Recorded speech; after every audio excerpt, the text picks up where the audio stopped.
Uh, a phone call? As the ringtone of my smartphone sounded, I looked at the screen, and so it was from my dad. Hello, Dad, what's up? Emily, have you already reached John's family home? Not yet, but I just got off the train and missed the bus. Looks like I have to wait about 30 minutes for the next one. Oh, that's good. What time is the next train heading back? Heading back. In about 20 minutes. Okay, got it. Then wait in the station lounge. Don't get on the bus. Just wait there until I come to pick you up. That's impossible. I need to go help with the wake at Susan's place as soon as possible. You don't need to go. Why not? John is on a business trip in Italy. I have to go since I'm the only one here. I'll explain everything once we meet up. Just don't go, all right? Okay. I'll wait then. Why is Dad so frantic about calling me when I'm on my way to my deceased Mill's house? Despite my doubts, I decided to wait for my dad. My name is Emily Johnson. I've been married to John for 3 years. Currently, I work part-time at a bookstore close to the nearest station. My husband, John, works in the system development department of a multinational corporation. His company, expanding both domestically and internationally, focuses on developing and building IT systems, so he often travels abroad for half of the month. John's family home is in a rural area, and they continued farming until his father passed away. The first time I visited with John, You know, since I'm alone, my cooking becomes pretty casual. All I eat is rice and pickles. his mom, Susan, while laughing, served me rice and her homemade pickled cabbage. The delicious rice and superb pickles were a real treat. Susan, this is delicious. I can't think of any other words but delicious. I'd eat it every day. She seemed pleased to hear that. Feel free to have seconds. When leaving, she gave me pickles, ordered tea from Oregon, and rice from Idaho. It feels like it just happened yesterday. On the first day I met her, I felt we would build a good relationship.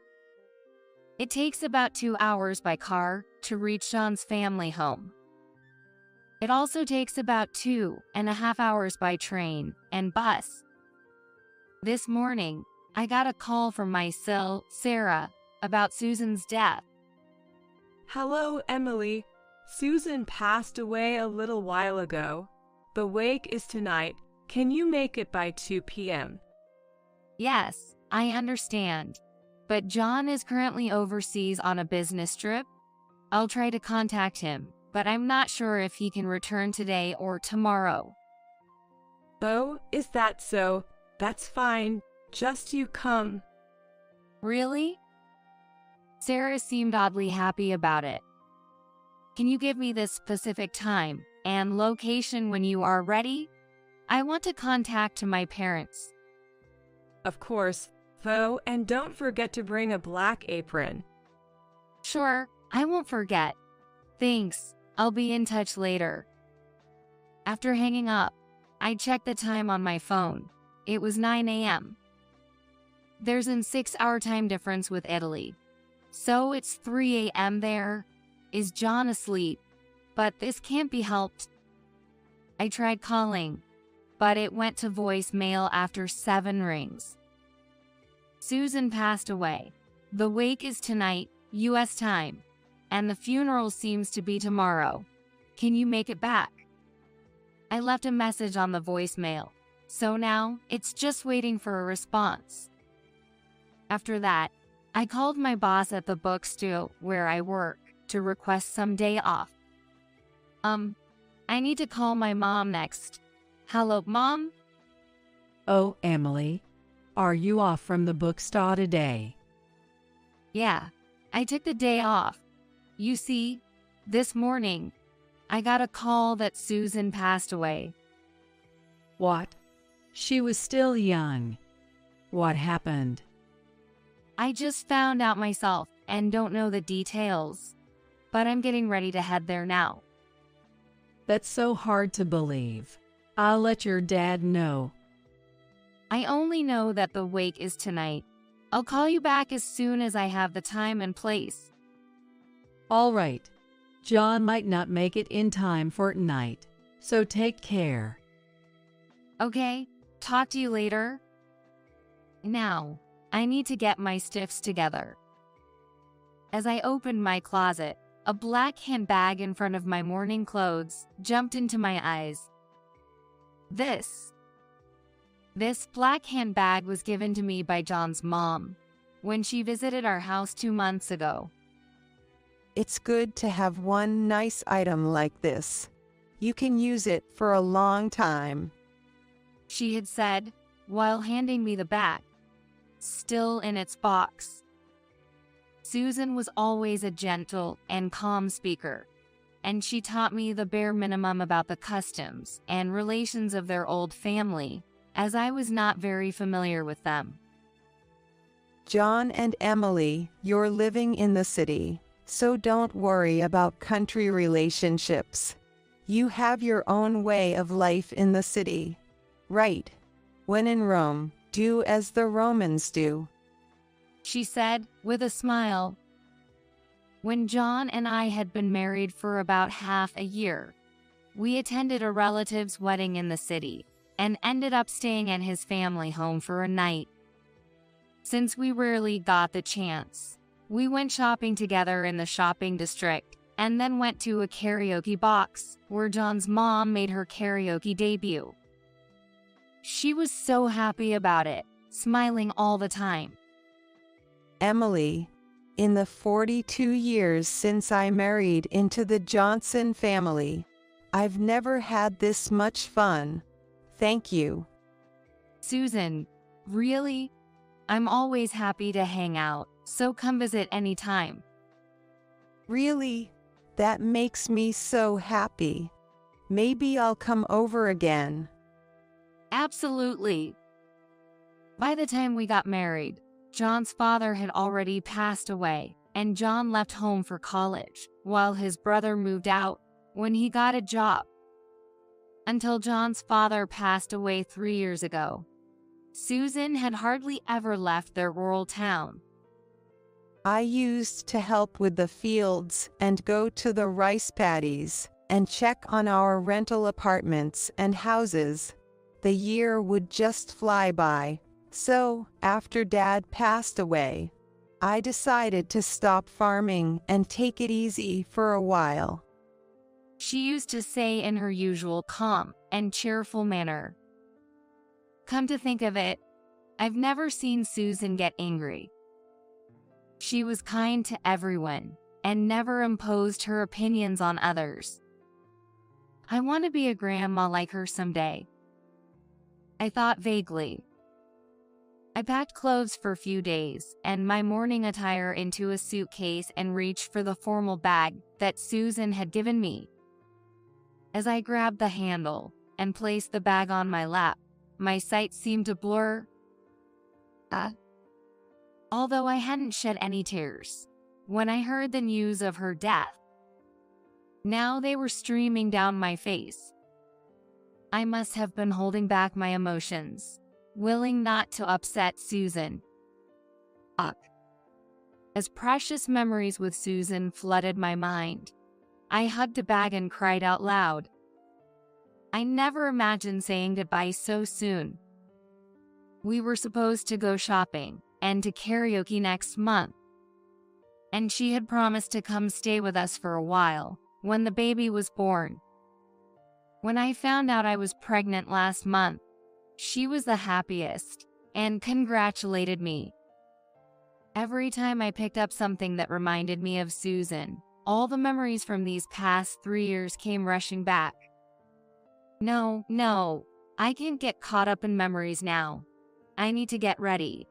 I can't keep Sarah and the others waiting. I glanced at the clock. It was already 10:30 am.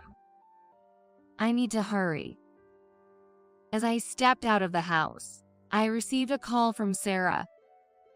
Emily, have you been able to reach John? No, I'm sorry. There's a 6-hour time difference. So it's the early morning there. I couldn't get through. Oh, I see. Well, that can't be helped. The wake is tonight at 7 p.m. and the funeral is tomorrow at 11 a.m. Oh, all right. So, tonight at 7 p.m. and tomorrow at 11 a.m. This service will be held at the church we always go to, so please tell your parents that, Emily. Okay, got it. Truth be told, I was not very comfortable with my Sarah and Erica. John, being the youngest of 3 siblings, is 6 years younger than his older brother, Mike, and 3 years younger than his older sister, Erica. Mike is quiet and reserved, and John is somewhat similar. Erica, the eldest, is the type who says whatever is on her mind. During gatherings like Thanksgiving or New Year's, Erica would always start with, "Emily, still no baby," and Sarah would inevitably join in. You really should have your first child before you turn 30. Yes. After a year of marriage. Really? Still no news? Could you possibly be a sexless couple? Maybe John has someone else on the side. Wouldn't be surprising, right? They would take turns throwing these snide remarks. During such times, Susan wouldn't raise her voice, but would gently admonish them. Sarah, Erica, you're both parents, aren't you? You know it's not nice to say things that can hurt others. Since everyone comes here to gather, I want them to always have a good time. Although I didn't interact much with Sarah and Erica normally, Susan and I actually saw each other almost every month. If we went visit her this month, she visited us following month. Mom and Emily don't seem like a mill and deal. Is that so? Yay. It's more like a mother and daughter. John often said that. Those were good times. Thinking this, 20 minutes passed as I waited at the station. My dad's taxi pulled up in front of me. Get in. We need to talk about something important. He said with a stern expression. What could he possibly need to talk about so urgently? What happened? Why did you suddenly say not to go? Well, actually, I received a letter from Susan yesterday. A letter from Susan to you, Dad? Yeah, she wrote that she absolutely didn't want Emily to go to the Johnson house alone. What does that mean? You should read it yourself. Oh, okay. After reading it, you'll understand why I stopped you. What do you mean? He handed me a white envelope, and I was shocked by its contents. Dear Sir, thank you for the delicious sweets you sent the other day. I am writing this letter to make a rather forward request, and I hope you will forgive me for using this method. The request is that, should I pass away, please ensure that Emily never comes to our house alone. As you know, John often travels abroad and may not be able to return immediately upon my passing. Could you please make sure that she attends the funeral only with John? I am embarrassed to say this, but if the funeral is rushed before John returns, Mike and his wife, along with Erica, might try to get Emily to sign a property renunciation document. Without John's consent, the renunciation process shouldn't be happened. I am sorry for involving Emily in any inheritance dispute. I have left my will to a trusted friend regarding the property division. I apologize for making such a request through a letter. I pray for the health and happiness of you and your wife. Sincerely. Just as I finished reading, my phone rang. It's John. Hello. Emily, I listened to your voicemail. Yeah. My sisters, they're trying to finish the funeral before I get back, aren't they? It seems so, probably. Emily, you don't need to go today. I'll talk to Erica and Mike and ask them to reschedule. Okay, that sounds good. I can be back by tomorrow evening on the earliest flight. It's better if we both attend together. That's right. So just wait at home for me. Okay, see you tomorrow. I felt relieved knowing John would be coming back. Is John really able to get back tomorrow? Yeah, it seems so. Actually, this morning, by chance, I ended up driving Sarah and the others in this taxi. They didn't seem to realize it was me. Mike was trying to persuade them to postpone the funeral by a day. They were planning to get you to agree to property renunciation while John was still away. What? Really? Just like Susan suspected. Seems so. Apparently, Sarah's son recently crashed her car, and they're facing a lawsuit for several $100,000. Wait, Sarah's car is a German luxury model, right? It should have insurance. It was insured, but only for Sarah. Her son forgot to get a one-day insurance. With the car all banged up, she was furious about having to replace it. So they were trying to get as much of the inheritance as they could. The next evening, John safely returned home. We were all able to attend Susan's funeral together, and the will revealed an equal division of $300,000 to each couple. Sarah looked uncomfortable. Mike, will the payment for the accident cover everything? Thanks for worrying, Emily. We're still short about $100,000, but we'll manage. Not changing the insurance policy was our fault as parents. If it's okay, you can use $100,000 from my share. As soon as I said this, everyone turned to look at me. Sarah quickly responded. Really? Thank you. But then her son, Michael, stepped forward and bowed. I can't accept that. Michael, Emily is kindly offering. No, Mom. It's my responsibility for causing the accident. How about I lend the money to Michael, and he can pay me back a little each month? When I suggested this, Michael gratefully accepted. If Emily is okay with that, I'd like to borrow it. I'm sorry. He promised to pay back $500 a month from his part-time job earnings. This seemed like something Susan would approve of. Emily, you're too kind-hearted. I almost felt like I could hear Susan's voice. Since then, Michael has been faithfully paying back the money each month. Sarah, warned by her son, stopped meddling in the matter. Time passed, and finally, the day came for me to give birth. John sent me off to the delivery room with a smile. If Susan were still here, she would have been with me, encouraging me. Thinking this, I entered the room. It took some time since it was my first childbirth, but a healthy baby girl was born, Congratulations, said the nurse as I smiled at my crying baby. After a few days in the hospital, it was time to go home. John had been given some time off from work so we could cherish our time as a family.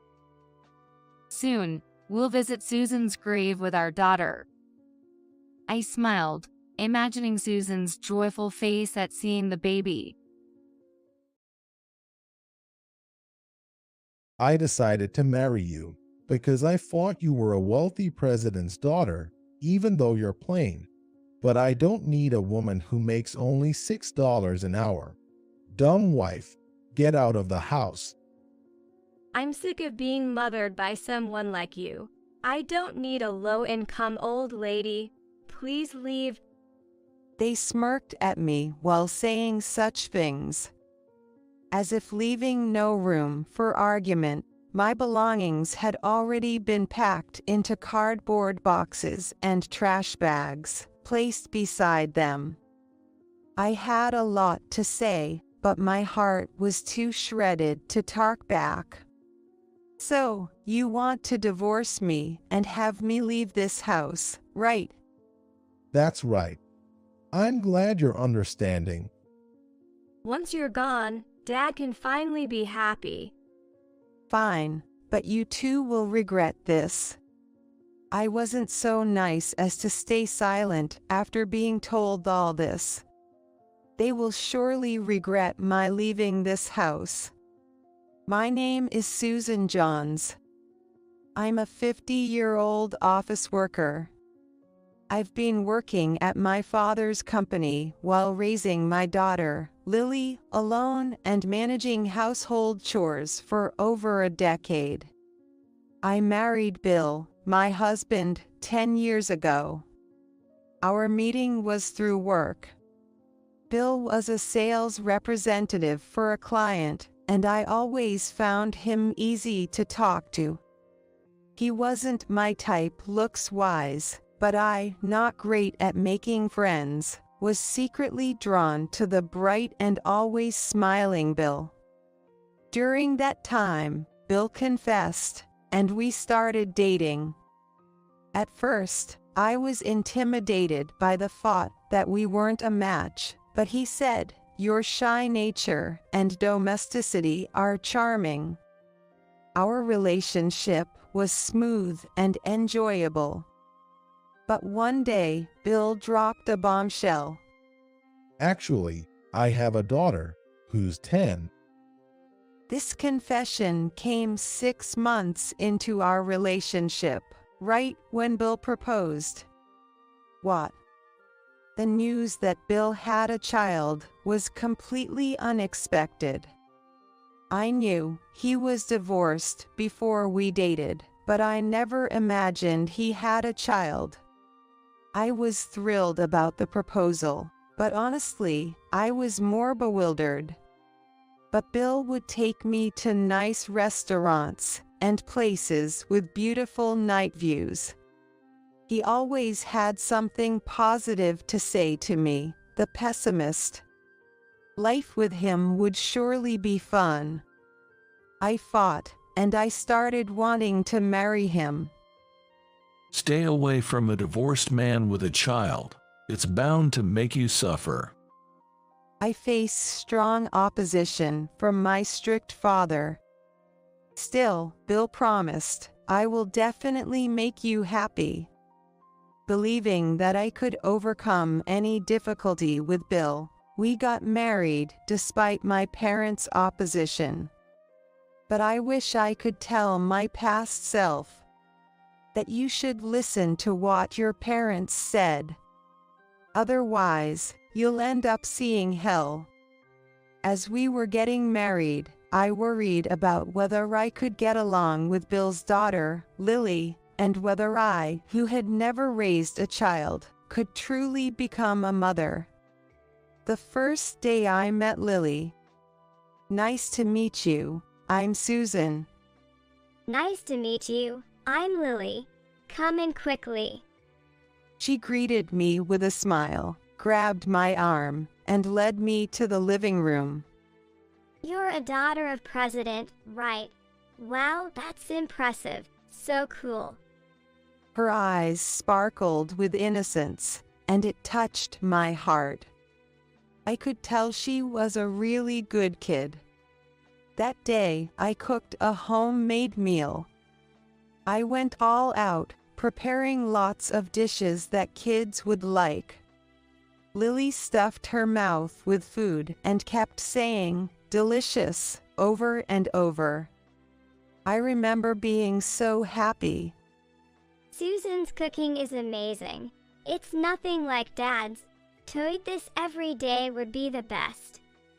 She seemed to have accepted her father's remarriage surprisingly easily. What are you talking about, Lily?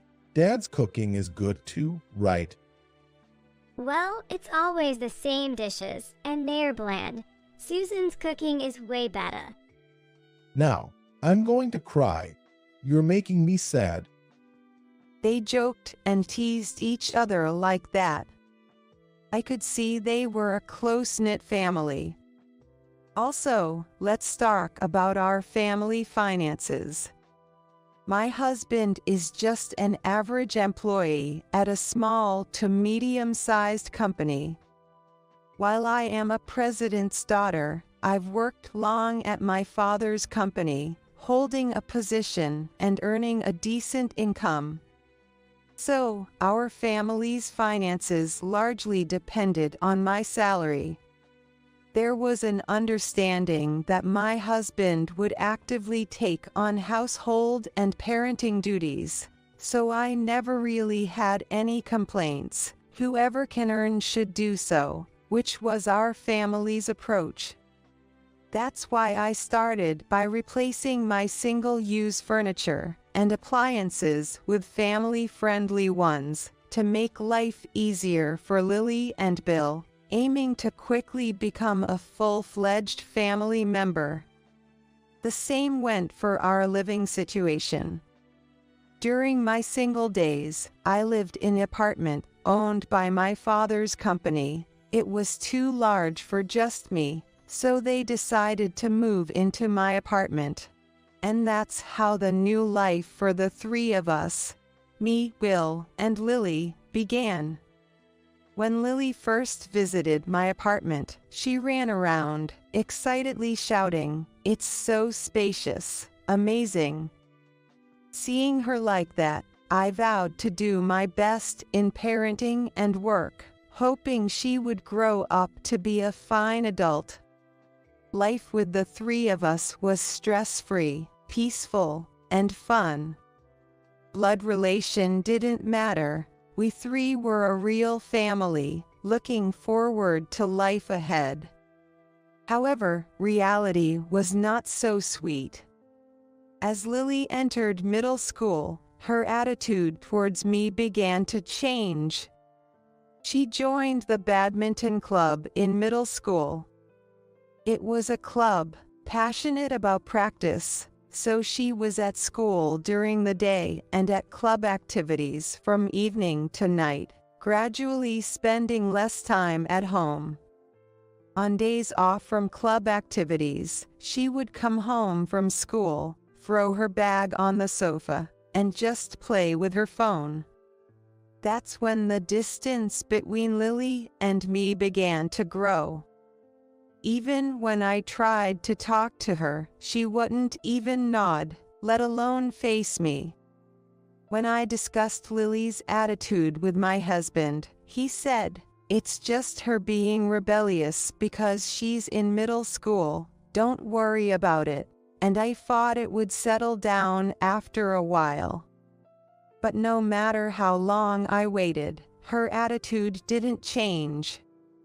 I continued to try engaging with Lily, but the response was lackluster, and sometimes she would sigh deeply and say, "What? Don't talk to me," completely rejecting me. Even when watching TV together in the living room, Lily would only talk to Bill. It was as if she didn't hear anything I said. Yet, when she needed something, like, "Hey, I need this for club activities tomorrow, can you wash it?" she would talk to me. At other times, I was like air to her. Still, I tried to meet Lily's demands, not wanting our relationship to drift further apart. However, I also worked at a job that didn't just require weekends off. I was on a shift schedule and often swamped with work, even on my days off. My job was demanding, sometimes requiring me to telework, even on holidays. I don't dislike my job, and I'm thankful that I can work, but the busier work got, the more inevitable it was that I couldn't always meet Lily's demands. When I was trying to cook dinner, after work, she would ask me to buy a cake in front of the station, or to make a different dish, saying, "I don't like this side dish, make hamburgers instead." Every time I said no, Lily would make a displeased face, clicking her tongue and saying, "Useless, do it if you're a mother," before storming off to her room. Lately, my daughter often says, "A mother would do this, right?" I've said it many times, but on the family register, I'm Lily's mother, although Lily and I are not blood related. I have always tried to earn Lily's acceptance, but I still feel she doesn't recognize me as her mother. Every time Lily says that, I blame myself for not being able to meet her demands and fall into self-loathing. The same goes for my relationship with my husband. Bill was very kind and full of smiles when we first met, trying to get my attention. However, it seems he's the type who doesn't feed the fish once caught, as his attitude towards me cooled off after a year of marriage. We no longer felt like a close couple, but more like mere cohabitants. So I tried to get his attention by suggesting, "How about we go on a date, just the two of us?" But he rejected it, saying, "A date? We have a daughter, Lily. It's weird to talk about dating. What would Lily think?" I wanted to remind him that we dated, even though he had a child when we met.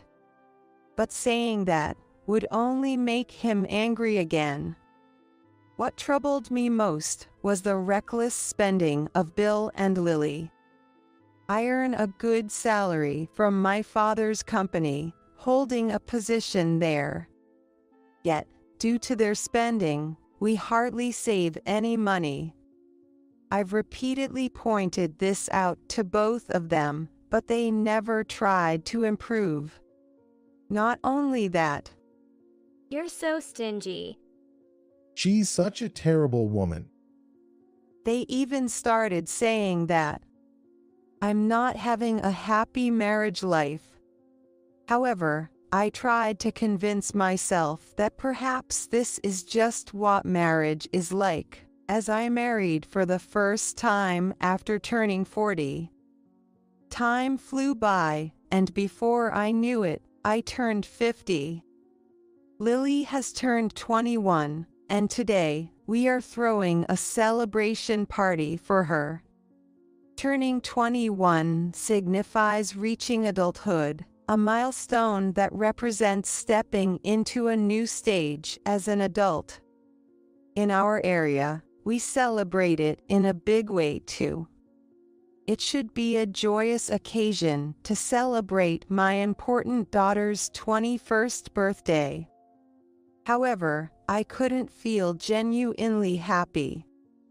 I remembered the day we first met, when I thought, I'll do my best in parenting so she can grow into a respectable adult.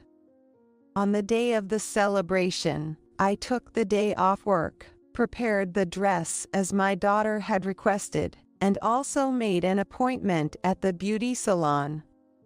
I was fully prepared for the celebration, getting up early in the morning to drive my daughter. After getting dressed and ready, Seeing Lily's glamorous appearance made me naturally break into a smile. You look truly beautiful. You've become a lovely woman. My husband exclaimed, "Wow, Lily, you look great. Truly my daughter, the most beautiful one." Lily smiled only at her father, saying, "Thanks, Dad." However, she completely ignored my words.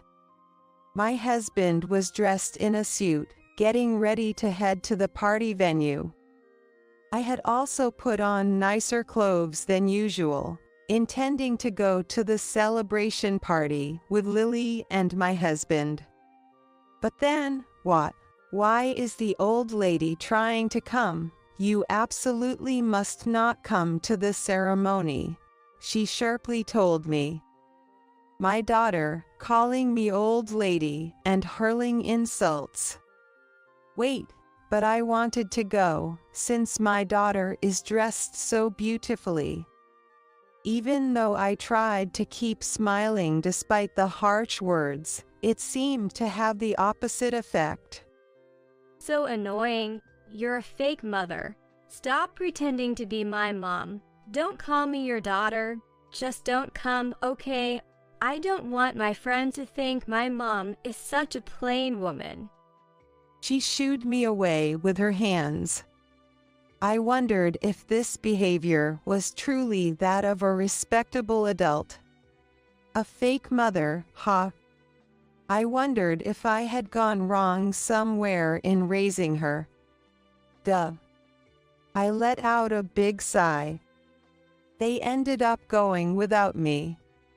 Left with no choice, I decided to spend my time leisurely at home. But with my schedule suddenly cleared and nothing to do, I decided to head to the office and work. It was a stark realization of how much of a workaholic I am. After finishing work reasonably early, I returned home to find my husband sitting on the sofa, frowning and with his arms crossed. His unusual demeanor gave me a sense of unease. What's wrong? Why didn't you tell me? Tell you? About what? Your father's company is on the verge of bankruptcy. They've significantly downsized their business in America, hadn't they? It seems my father's company no longer does business with my husband's company, so he wasn't aware of the details, but he apparently picked up on these rumors from somewhere. Bankruptcy crisis, that doesn't sound quite right. But I am aware of the downsizing in America. I wanted to discuss it, so I was planning to talk after the celebration party. What? You were just planning to talk about it. What about the salary? What's going to happen with it? It seemed he only worried about my salary. The salary might decrease until things settle down, I guess. What? You're joking. Lily is still going to college, right? How are we going to handle the tuition? We have the tuition covered. Besides, I tried to explain the situation with my father's company and why the salary might decrease, but my husband wouldn't listen at all. Enough. You can turn money, and you can't even get along with your own daughter. You really are a failure as a mother. His words, a failure as a mother, pierced my heart. It's true that my salary had decreased, and I couldn't even pretend to have a good relationship with my daughter. Being so bluntly denied, my place shook me. I need to rethink our future together. Saying so, he slammed the door loudly as he left the house. I also wanted to rethink our future. I had intended to have a proper discussion after Lily's celebration was over. Why does nothing ever go right? The next day was busier than usual at work, so I decided to stay late before heading home. Bill used to say that the one who earns more should work and the other should cook if they get home early, but that promise had long been broken. Assuming there would be no dinner prepared at home again today, I decided to buy ready-made meals to get by. When I arrived home, I found Bill and Lily smirking about something. Usually, they would just watch TV or stay in their rooms when I got back, so their behavior was noticeably odd. Their reaction was as if they had been waiting for me to return. But it didn't seem welcoming. I had a bad feeling about this. My bad premonitions like this always tend to come true. And today was no exception. You're finally back. Took you long enough. Really? You're so late. We got tired of waiting. Well, I've been a bit busier recently with new tasks at work. But what's going on, both of you? Here, take this. He threw a large package at me. Open it and see. Is this? When I opened the bag, of course, there was no present inside. I found it filled with my clothes and cosmetics. What in the world?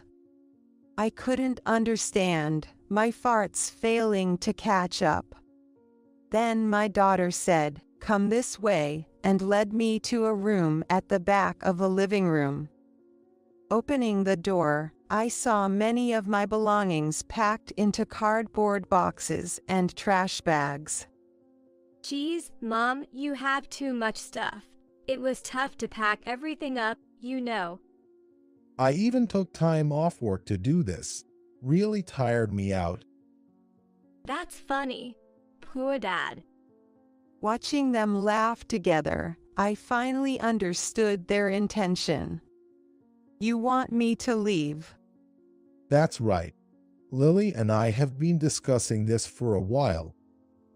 Yeah, Mom, your father's company is in serious trouble, right? And your salary has decreased, hasn't it? No use hiding it. I heard everything from Dad. No, that's...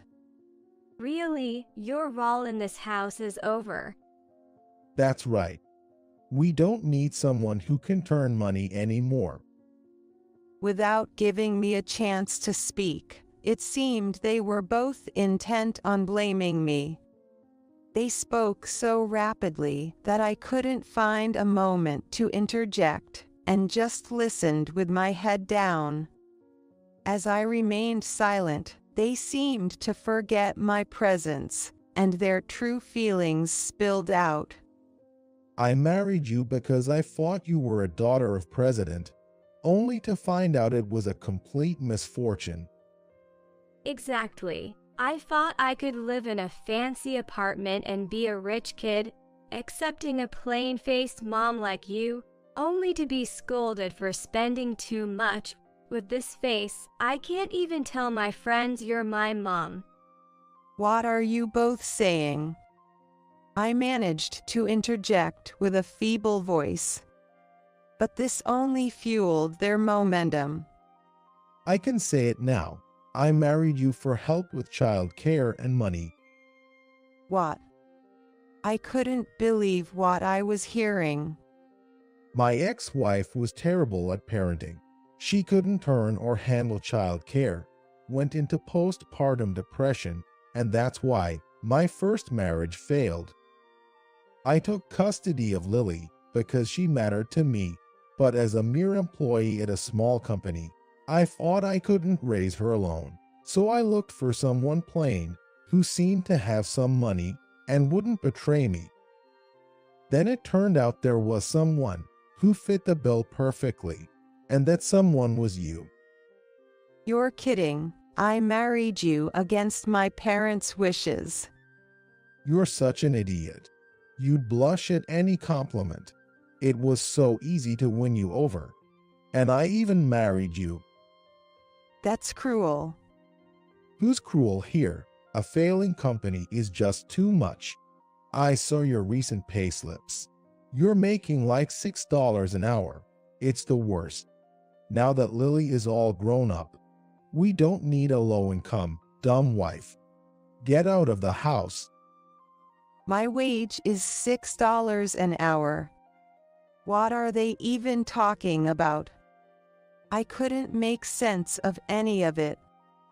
As I silently pondered, my daughter continued, echoing my husband's sentiments. I'm so tired of having a mother like you. We don't need a low-income old lady. Please leave. Their cruel words shattered my heart.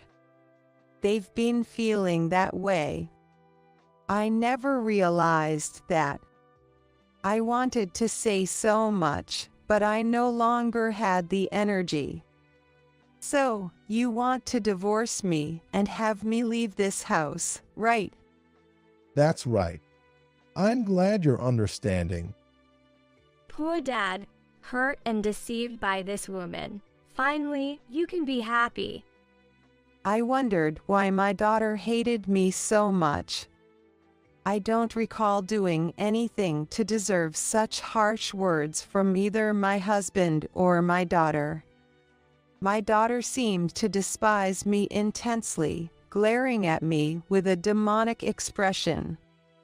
Seeing her like this, my husband smirked with satisfaction.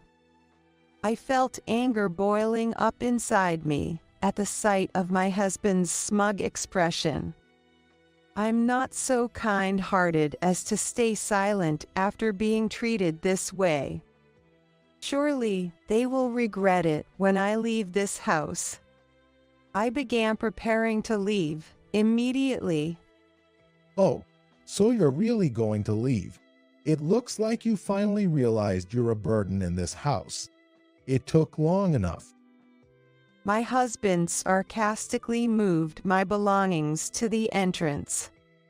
Seeing my husband moving the bags, my daughter oddly sympathized with him, saying, "Dad is such a good-hearted person to help move the luggage." We'll send the remaining items by cash on delivery later. But if you don't move your stuff out within a week, we'll dispose of everything, just so you know. He suddenly told me to leave, set a deadline for moving out my belongings, and then he's now threatening to dispose of them if I don't meet the deadline. How incredibly selfish. Fine, but let me say this, you will definitely regret it. Be prepared. I said to my husband in the loudest voice I've ever used in my life. Regret?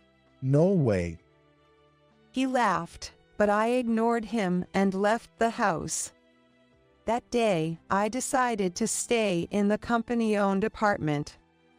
I planned to live there until I found a new place. Though I could have had my belongings sent, I didn't want my address known, so I waited for a chance when my husband and daughter were away to hire movers myself.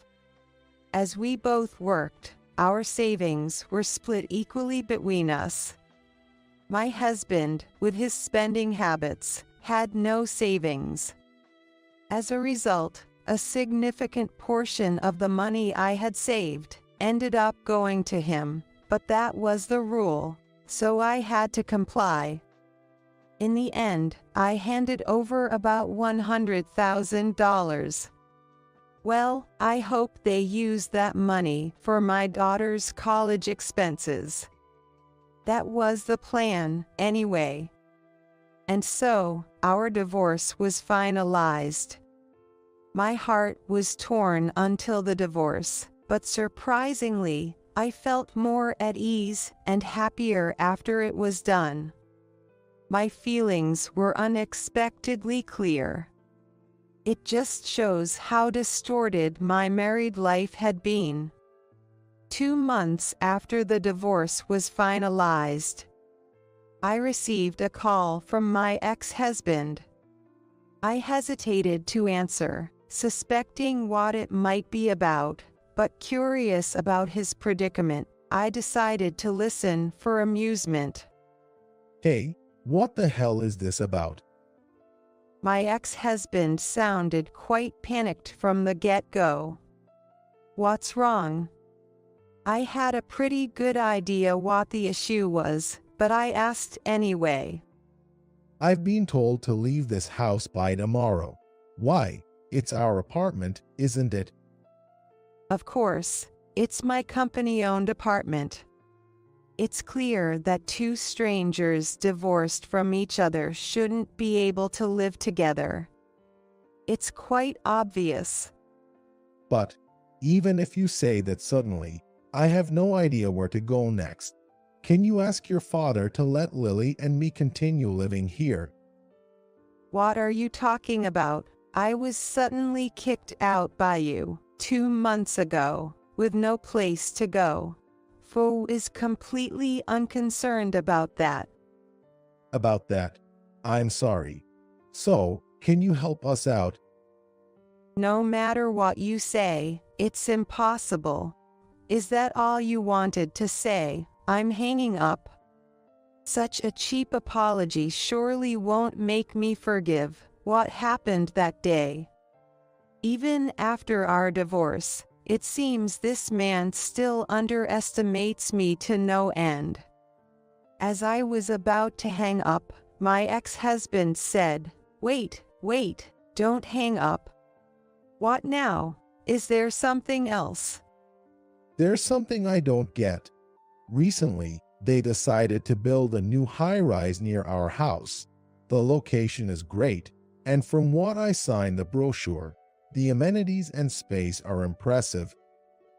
When I looked into it, I found out it's owned by your company. What's the deal with that? I thought your company was in financial trouble. How could they afford to build such an amazing building? Oh, that matter. My company started a new business 2 years ago, and it's been doing really well. There's no financial crisis. In fact, it has grown into a company with annual revenues of $30 million. So, buying that building was easy. What? That can't be right. I thought your company in the US was gone, and wasn't your salary reduced? The company in the US hasn't disappeared. It's just smaller now. It still exists. We're expanding our business internationally because the potential revenue outside of the US is much greater. The reduction in my salary was only temporary during this transition period. Our company has an incentive system. My father made sure to adjust so that other employees wouldn't face a salary cut, but since I'm family, I told them it was okay to reduce my salary temporarily. My base salary was sufficient to begin with, and besides, I already had a significant new role lined up for me. Why didn't you explain such important things to me? I tried to explain, but you never gave me the chance. Besides, it's common knowledge that my father's company is rapidly growing. You would have easily found out if you had done a bit of research. You just assumed the worst, didn't you? Well, that's true, but... I mentioned I had a big job lined up, and that's because I'm going to be the president of my father's company. President, you. My ex-husband was so shocked that he suddenly raised his voice. His voice was so loud that I had to pull the phone away from my ear and furrowed my brow in annoyance, thinking to myself, so noisy. Yes, I just need to live in the UK for a while to be the president. It's more convenient to work there. I delayed making a decision because you and Lily were still around. I thought I would discuss it with both of you once Lily's celebration party was over and things had settled down. My ex-husband seemed at a loss for words, and no response came from him. He fell silent, probably stunned. "Hello, are you listening? By the way, after you guys abandoned me, I gladly accepted the offer to become the president. I've already set the date for moving to the UK, and soon I'll be the president of a company with annual revenues of $30 million. That's ridiculous. Unbelievable. Even during the property division, it was only $100,000. It's a large amount, but nowhere near $30 million. Such wealthy people are not common. Indeed, that would be the norm. Companies with annual revenues exceeding $30 million are rare. However, the situation changes on a global scale. It is said that the salary gap between presidents of companies that operate internationally and those that don't can be tens of times different. Our company has not been limited to the US for a long time. It has been able to grow so much because we have expanded our business internationally. All my savings were managed under my father's name because you and Lily were so reckless with money. So, I decided to entrust most of my salary to my dad, who I knew could successfully manage and invest it. But I saw a payslip with a salary of $6 per hour. What was that about? Oh, I remember you mentioned that. I thought about it afterward, wondering what you were referring to.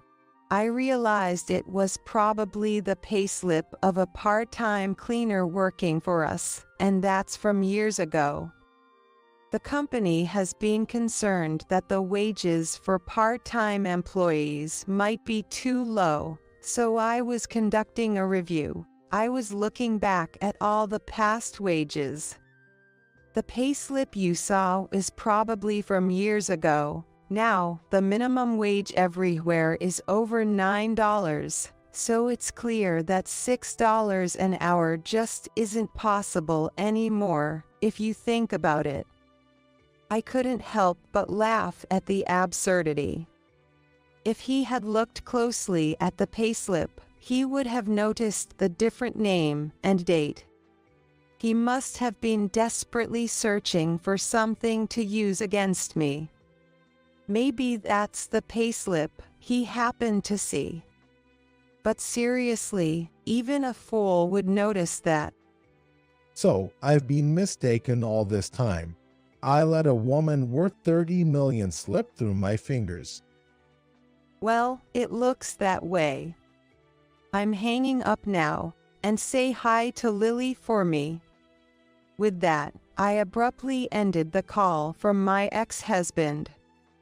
After that, I received numerous messages and relentless calls from my ex-husband, begging me to reconsider, but I ignored them all. Still, he was so persistent that I blocked him on everything yesterday. 3 months have passed since then. I am living in the UK now. Work has been extremely busy without a break, but I am grateful for the increased workload. With no personal troubles, I can engage in my work stress-free, so no matter how busy, it doesn't feel like a burden. Lily has called me several times since then. I'm really sorry, Mom. When I entered middle school, Dad started bad-mouthing you, saying you were cheating or mocking me. I believed all that and blamed you for everything. I'm sorry for all the awful things I've said over the years. Lily seemed genuinely remorseful, and I considered forgiving her, but her past behavior towards me, influenced by her father's words, was too harsh to simply overlook. I'd like to say it's understandable because it was what your father said, but you also had a part in this. Even though I'm apologizing like this, you won't forgive me. You are my mother. Also, you are wealthy, right? Please, I can't lower my standard of living now that I'm used to having you around. Help me out. I'll go anywhere, even to the UK. Lily's argument was that life was comfortable and somewhat affluent when I was around, without any inconvenience. But since I left, they were evicted from the apartment, and now she and her father are living in a small, cheap rental, struggling with their new life. However, her words, "You are my mother," echoed painfully in my ears, a reminder of the accusations I had faced before. It dawned on me that her apology might be momentary, not truly believing she was in the wrong. I couldn't side with Lily any longer. If her apology had been sincere, I would have forgiven her without hesitation. That's what parents do. They end up wanting to indulge their children. But our situation was different. Lily had ridiculed me for so long, it seemed impossible for her to be genuine and reconnect with me now. She had always been a child with high pride. Therefore, I decided it was time to stop being her mother. You said, "You're my mother," but you also told me not to act like a mother to you. So, I stopped doing that. I stopped acting like your mother. Sorry, but you are now a full-fledged adult. From now on, you need to live your life on your own. Good luck. Wait, what? Are you abandoning your daughter? Without your help, I can't go to college, and my first paycheck will all go to rent. You abandoned me first, remember. Besides, I gave your father $100,000. You shouldn't have to live so tightly, at least for now, right? That money, Dad bought a car and I bought a designer bag, so there's hardly any left. Lily said that, looking a bit awkward. It seemed that both my ex-husband and daughter, having lived comfortably on my salary, couldn't stop their lavish spending suddenly. But that's not my concern anymore. I don't care about that. I've made up my mind. You need to figure it out yourself. Goodbye.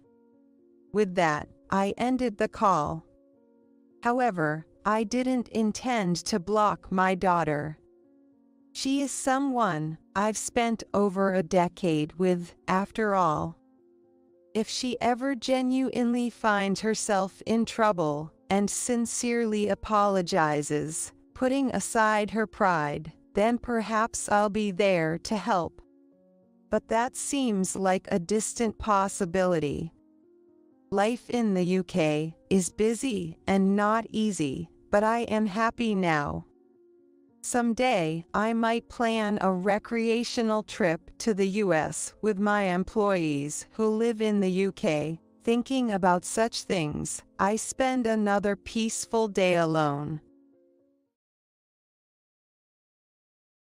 Don't come to my daughter's wedding, you monster. You don't want to ruin Lisa's wedding. And you don't need to know when it's happening. George got carried away and said such a thing.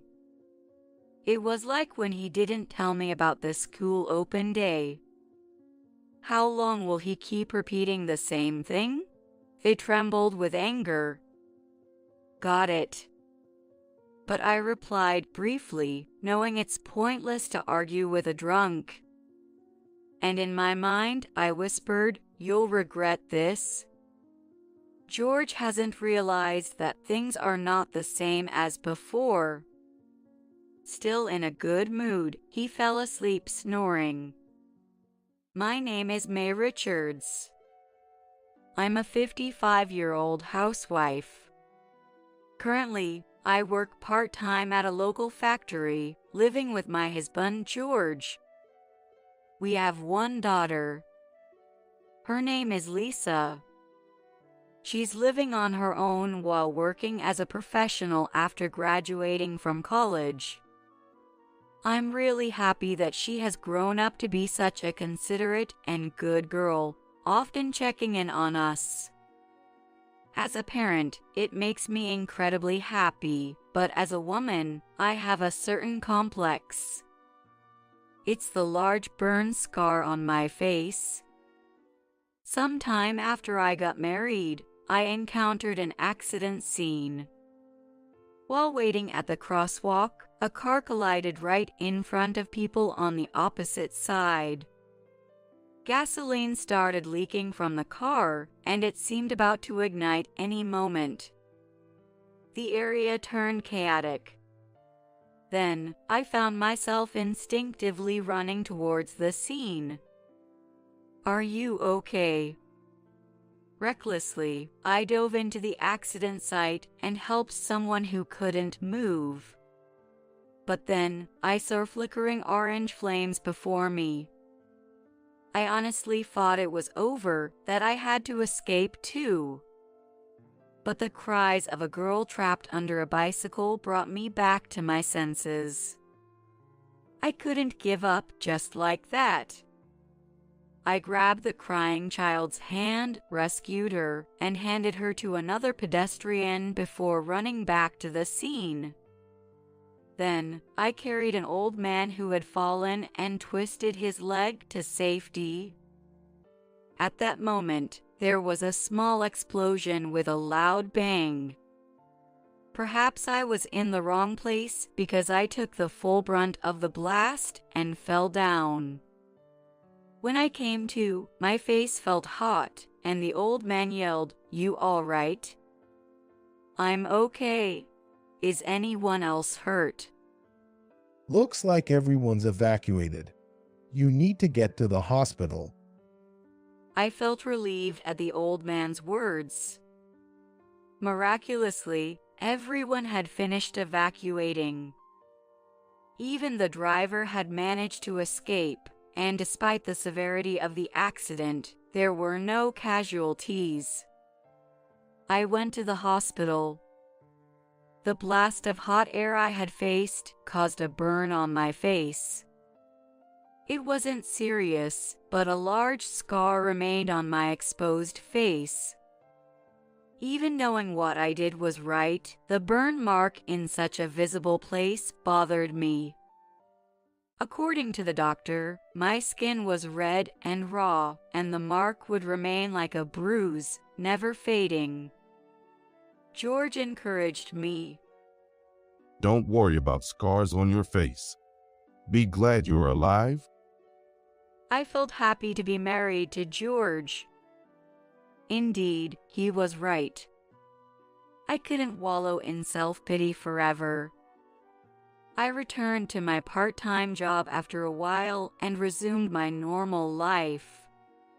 Soon after, I discovered I was pregnant. I was delighted and immediately told George. "George, we're having a baby." Really? I was sure George would be happy. However, after his initial surprise, George's expression fell. "What's wrong?" Well, Feeling a bit anxious, I asked him. I've been thinking, maybe it's too soon for a baby. "What?" We've only been married a little over a year, right? Maybe we should enjoy some more time as a couple. George's words hit me hard. Sure, couple time is important, but our child's life is obviously more precious. George never said to have an abortion because he would be the bad guy. However, I was angry at his phrasing, which led me to abortion. That was our first big fight. We didn't speak for a while, and the house was eerily quiet. A few days later, while in the shower, I thought it over. I couldn't go on like this, but I also couldn't give up on our baby. So, I decided to approach George and make him understand. Resolved, I got out of the shower and headed to George's bedroom when I heard his voice. I don't know how to say this. I heard George's voice and stopped in my tracks. It seemed he was on the phone with his mother. They were talking about the baby. George continued the call, unaware that I was listening. A mother with a face like that. That would be sad for the child, wouldn't it? I was planning to divorce eventually. But having a kid now is a huge mistake. I froze when I heard those words. She got that way helping others, so I can't dismiss her. And honestly, I think it's admirable. But think about what it's like for me, having to live with her, huh? Tears began flowing from my eyes without me realizing it. After all his kindness, to think he felt this way behind my back. If he wanted a divorce because of my scar, he should have done it back then. Quietly, I left the room. And then, I packed my things and left the house. But my parents' house is far away. With nowhere to go, I found myself in a park, wondering what to do next. Anyway, I'll head back to my parents' house in the morning. I'll need to spend the night somewhere since I've already showered and removed my makeup. Feeling embarrassed to go anywhere with my face like this was a new and shaming experience. May. That's when I heard George's voice. He had noticed I left the house and came looking for me. Instinctively, I grabbed my bags and tried to flee, but he caught up quickly. What are you thinking, leaving the house at this hour? George yelled at me. Come on, we're going home. He gently took my hand. I pulled away. What do you mean? You're ashamed of me, aren't you? George looked shocked at my words. The kid would be better off not being born, right? If that's what you think, you should have just said so. Tears streaming down my face, I pleaded with him. Hearing this, George sighed in frustration. That's true. But did you really accept that? You always think only of yourself. Think about our child, or even me, for once. Our arguments continued without resolution. I thought that if I backed down, things might settle, but I just couldn't bring myself to give up on having a child. I even considered raising the child as a single parent. However, when I mentioned divorce, George would say things like, "If we divorce, I'll take custody. How could you, with that face, take our child to kindergarten or school?" Which completely shattered my confidence. In the end, my desire to free myself was outweighed by my wish to have and raise the child. Feeling apologetic for being a mother with such a face, yet relieved and moved by the beauty of my daughter's face, I successfully became a mother. My daughter, named Lisa, grew up healthy and happy. George quickly became completely smitten with her charming smile. Despite having tried to persuade me to give up on having baby, he would say things like, "Meeting Lisa is the happiest moment of my life," which left me with mixed feelings of anger and joy.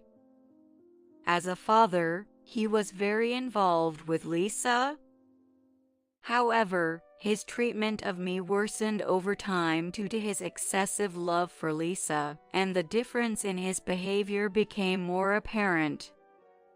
I will go to Lisa's kindergarten event. That's better, right?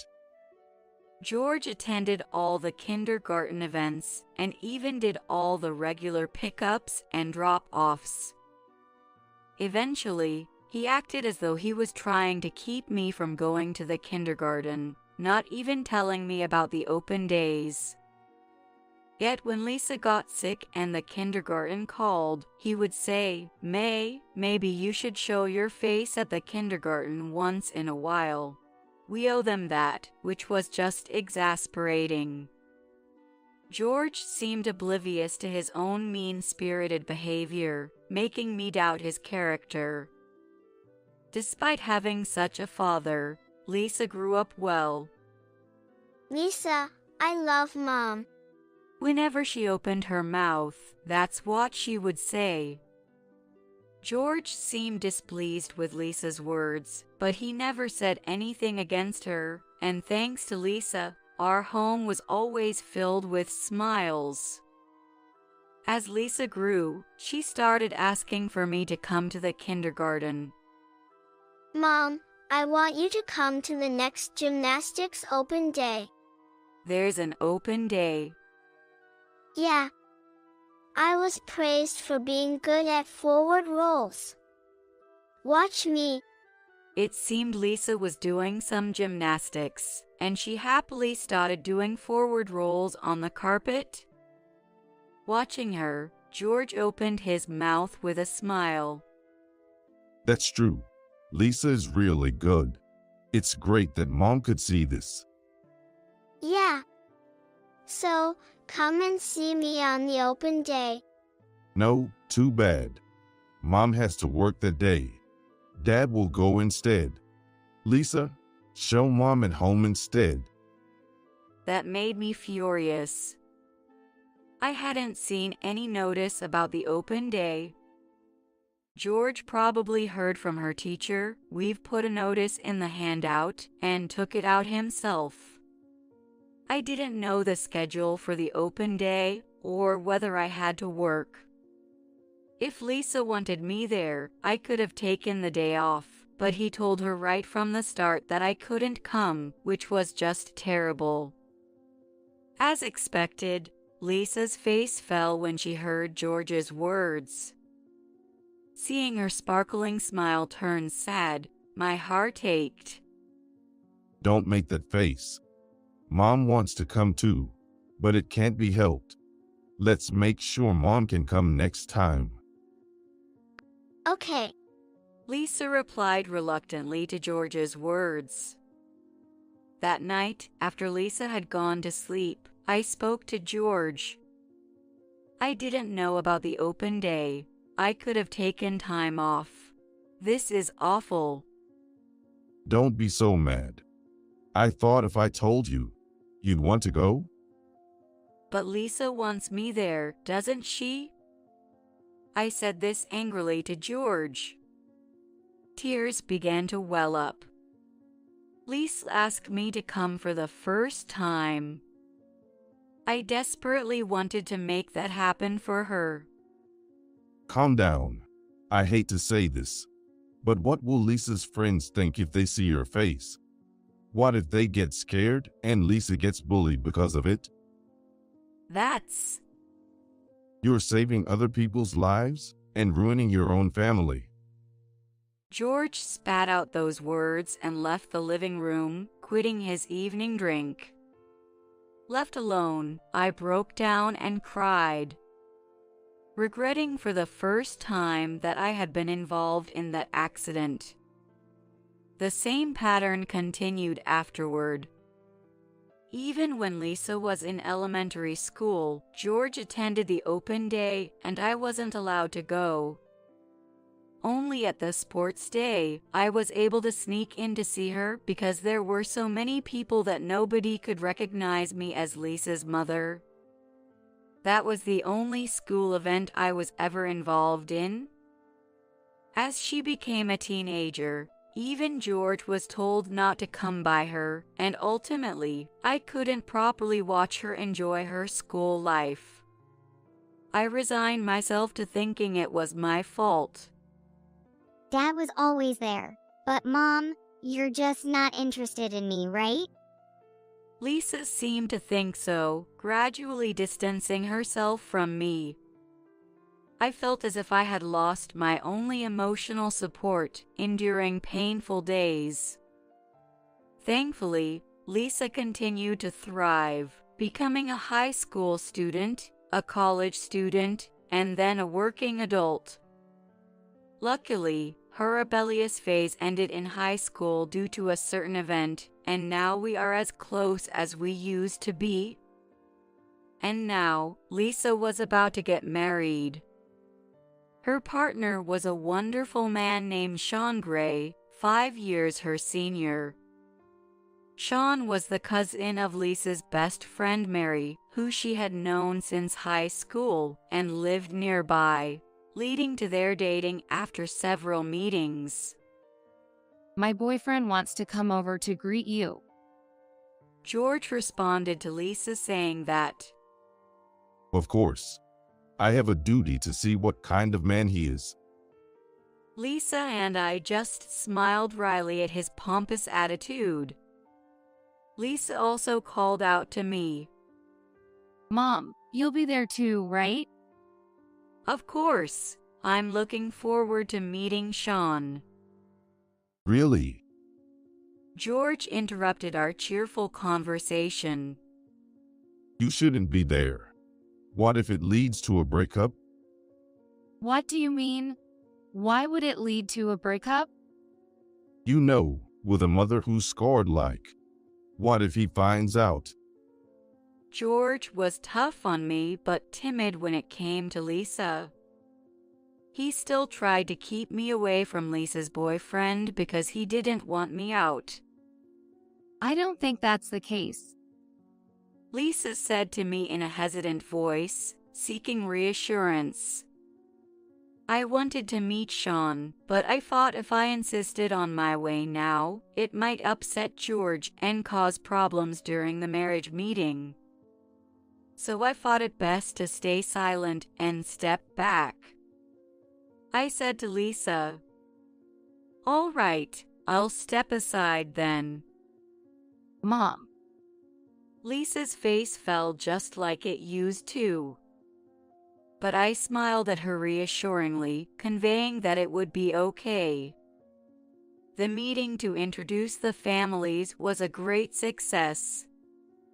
George liked Sean, saying in his usual tactless way, I'm glad Lisa's fiance isn't some ugly, senseless jerk.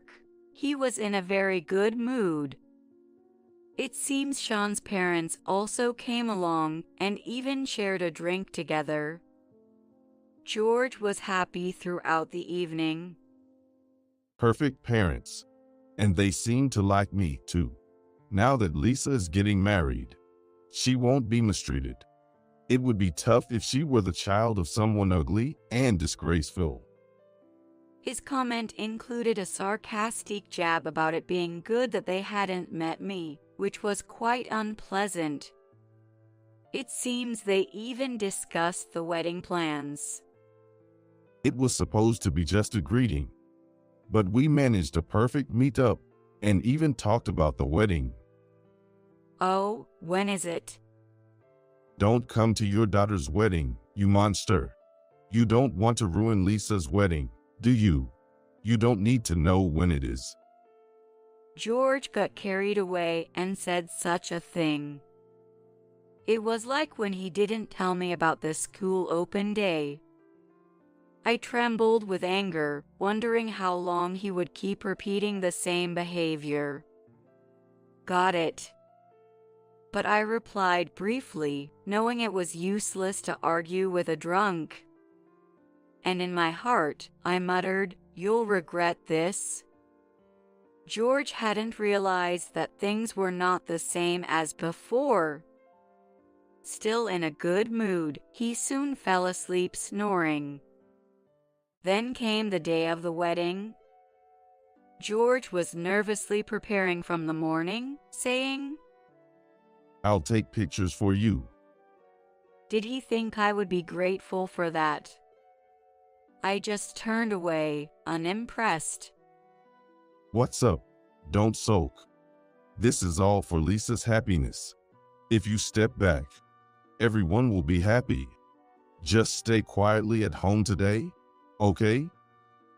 With that, George headed off to the wedding venue. I watched him leave silently, but the idea of just staying home quietly as George suggested didn't sit right with me, so I headed out to a particular place. As I was nearing my destination, my phone rang. It was George. Probably to brag, I thought, as I sighed and put away my phone. But then, the phone kept ringing incessantly. It was too annoying for me.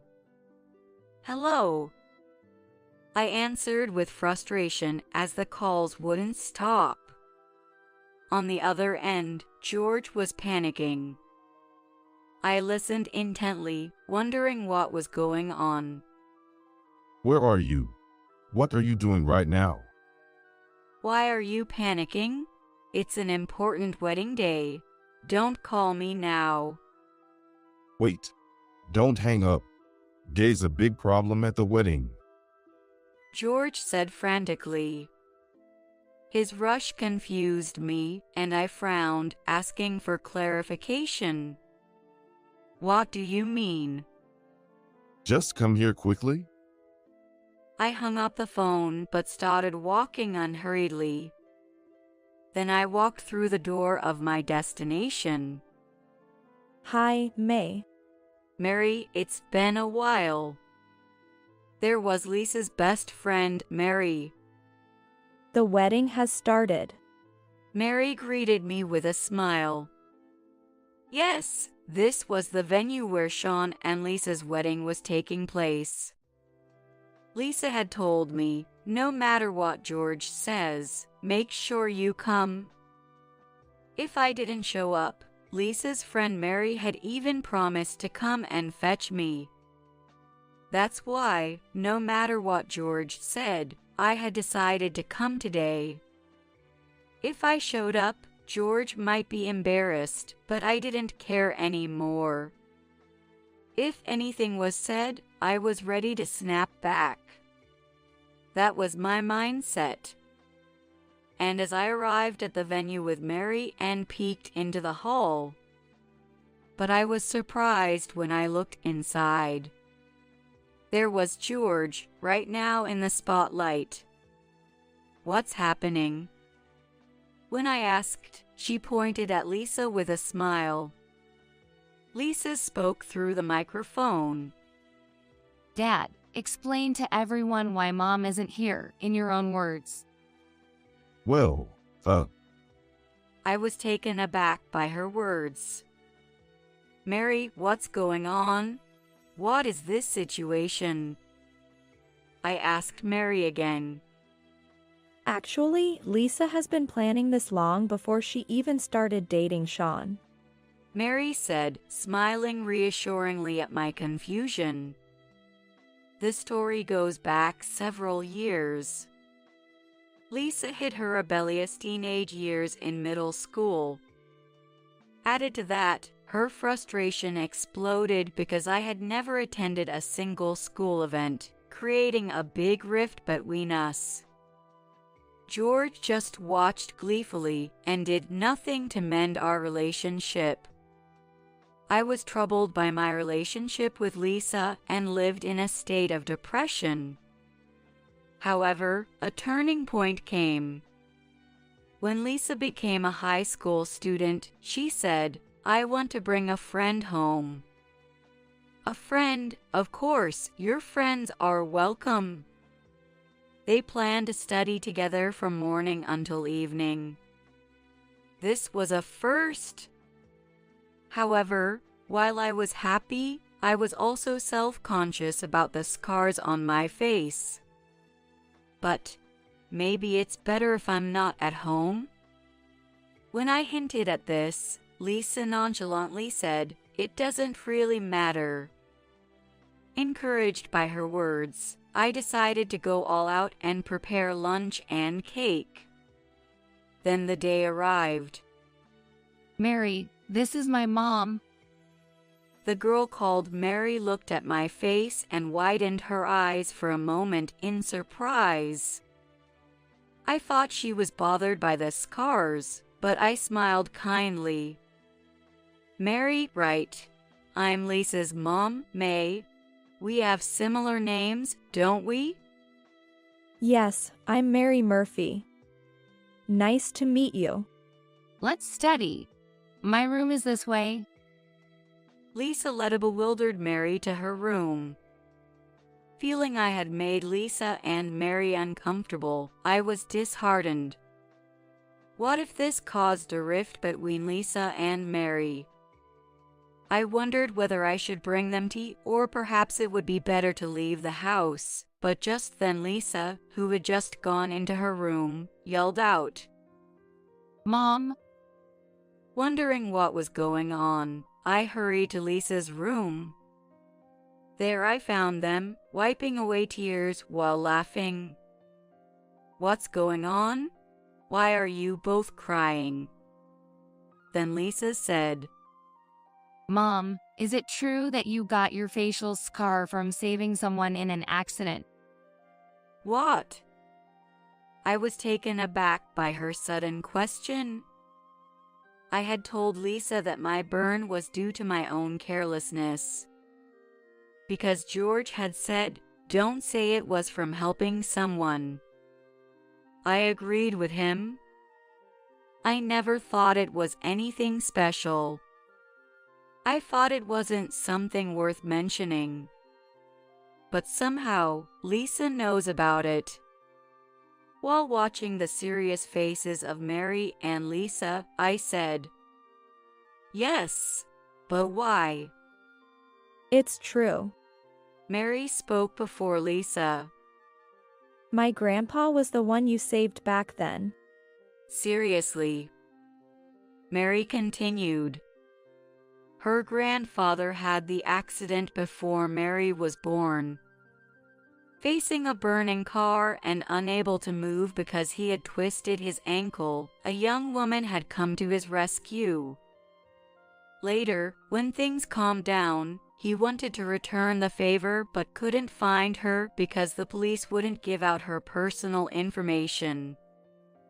All he knew was that she had gotten a facial burn at that time and her name was May.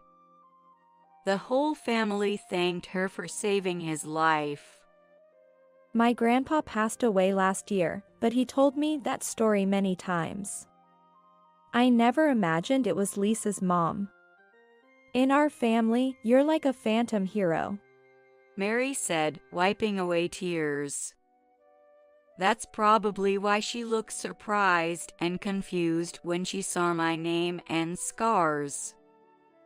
It was a miraculous meeting, and tears flowed from my eyes. I'm glad you became friends with Lisa. From then on, Lisa stopped keeping her distance from me. Mary frequently visited our home, and Lisa and I were also invited to Mary's home, where we all became close. Actually, I was already acquainted with Mary's cousin Sean and Sean's parents. I never expected Sean and Lisa to get married, but because of this connection, there was no reason for me to oppose their marriage. Later, Lisa realized that the reason I hadn't come to her kindergarten and school was because of George.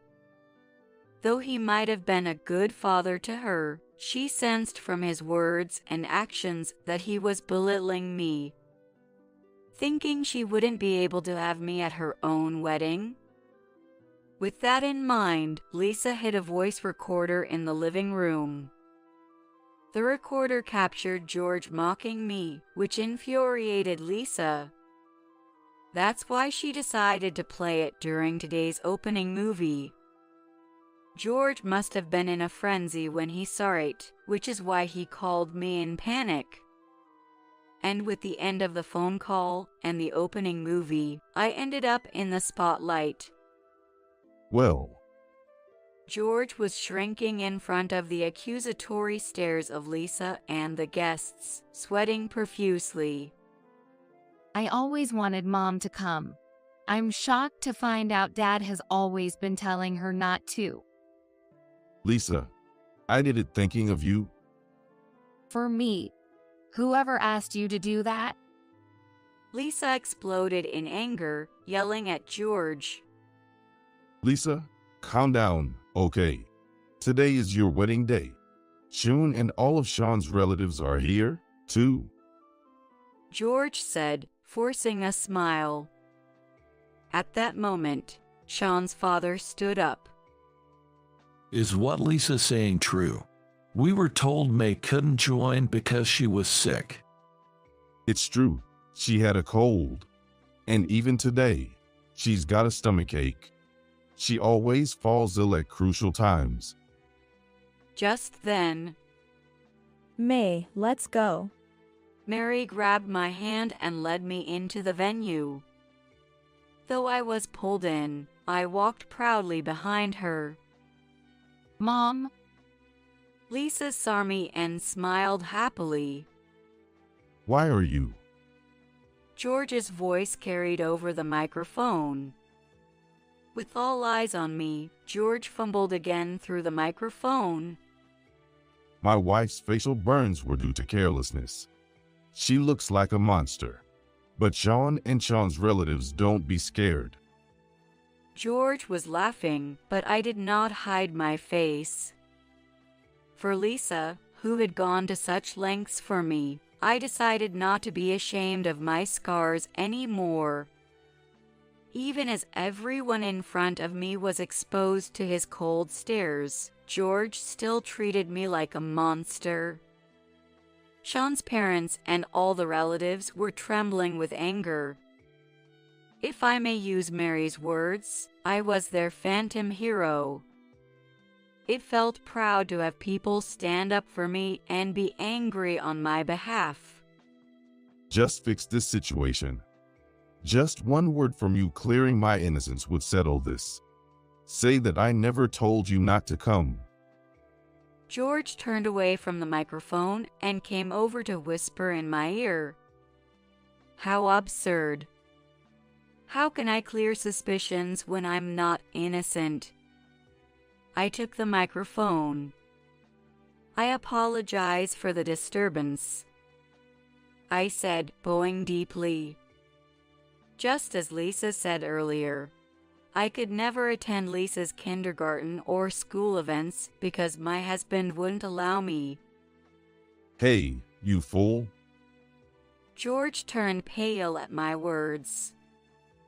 If being worried that Lisa might get bullied because of my facial scars meant I couldn't say anything. Mom. But Lisa was meeting Mary and Sean changed my life for the better. George looked at Sean as she said this. Sean nodded with a smile. The scars I have were acquired long ago at the scene of an accident while helping others. The scars were significant, and there were days I regretted being involved in that accident. However, discovering that the person I helped was Lisa's best friend Mary and Sean's grandfather reassured me that my actions were not mistaken. George looked stunned by my words. My husband has said harsh things to me, like I did something foolish or wasted my life by saving someone else. But I realize now more than ever that I wasn't wrong, and I am endlessly grateful to Lisa, Sean, Mary, and their families for accepting me with my scars. Please continue to look after Lisa. I bowed deeply again. Applause erupted from the venue. I apologized once more for involving everyone in this, and as I stepped away from the spotlight, the host smoothly transitioned us back into the wedding. May, please don't leave. Sean's father urged me to stay. Thanks to him, I was able to witness one of Lisa's most important moments for the first time. The heartless monster should leave. Lisa. I can no longer see you as my father. Lisa kicked George out of the wedding. George, devastated by the words from his only beloved daughter, sat on a bench outside the venue, weeping bitterly. I approached George. Do you now understand how it feels to be told not to attend your daughter's important events? I thought it would lead to some reflection, but George's response was far from what I expected. It's a wedding. Don't equate it with past the open days. It was a complete misdirect of his anger. Hearing this, I was appalled by George's lack of remorse. Who told you not to come to the wedding? And remember, school events were important only once. George was silenced by my stern tone. Perhaps I should regret having obeyed George's words all this time. This wedding, which made me realize this, is something I will never forget. I returned to the venue alone and watched until the end. It was a beautiful ceremony. Tears streamed down my face as Lisa, from her bridal seat, frequently smiled at me, ensuring I was there. It was as if she was a little child again, checking if her mother was present. I'm so happy you are here. She told me at the end of the ceremony, and I cried again. I must have made her feel lonely so many times. Though regrets surged, I resolved not to dwell on the past. From now on, I will be there for all of Lisa's important moments. I promised that. After the ceremony, George's parents and relatives, who were previously unaware of his misdeeds, came to me to apologize. My parents were furious, especially my father, who said, "You can come back home anytime if you decide to divorce." It feels odd to rely on my parents at this age, but their kindness was overwhelming. Perhaps if I had consulted them sooner, my future could have been different, but I believe this is the best and happiest present I could have created for myself. The story didn't end there. One of Sean's friends who attended the wedding worked at the same company as George, and news of the incident spread quickly through George's company. George, who pretended to be a family-oriented man but treated his wife monstrously, is now being bad-mouthed as a monster man. He seems to have no place in the office and now has lunch alone. Sean's friend reported this to me through Sean. I wish he could understand a little of what it feels like to have no one to talk to. I replied with that remark, and it seems no one else wants to speak with George now.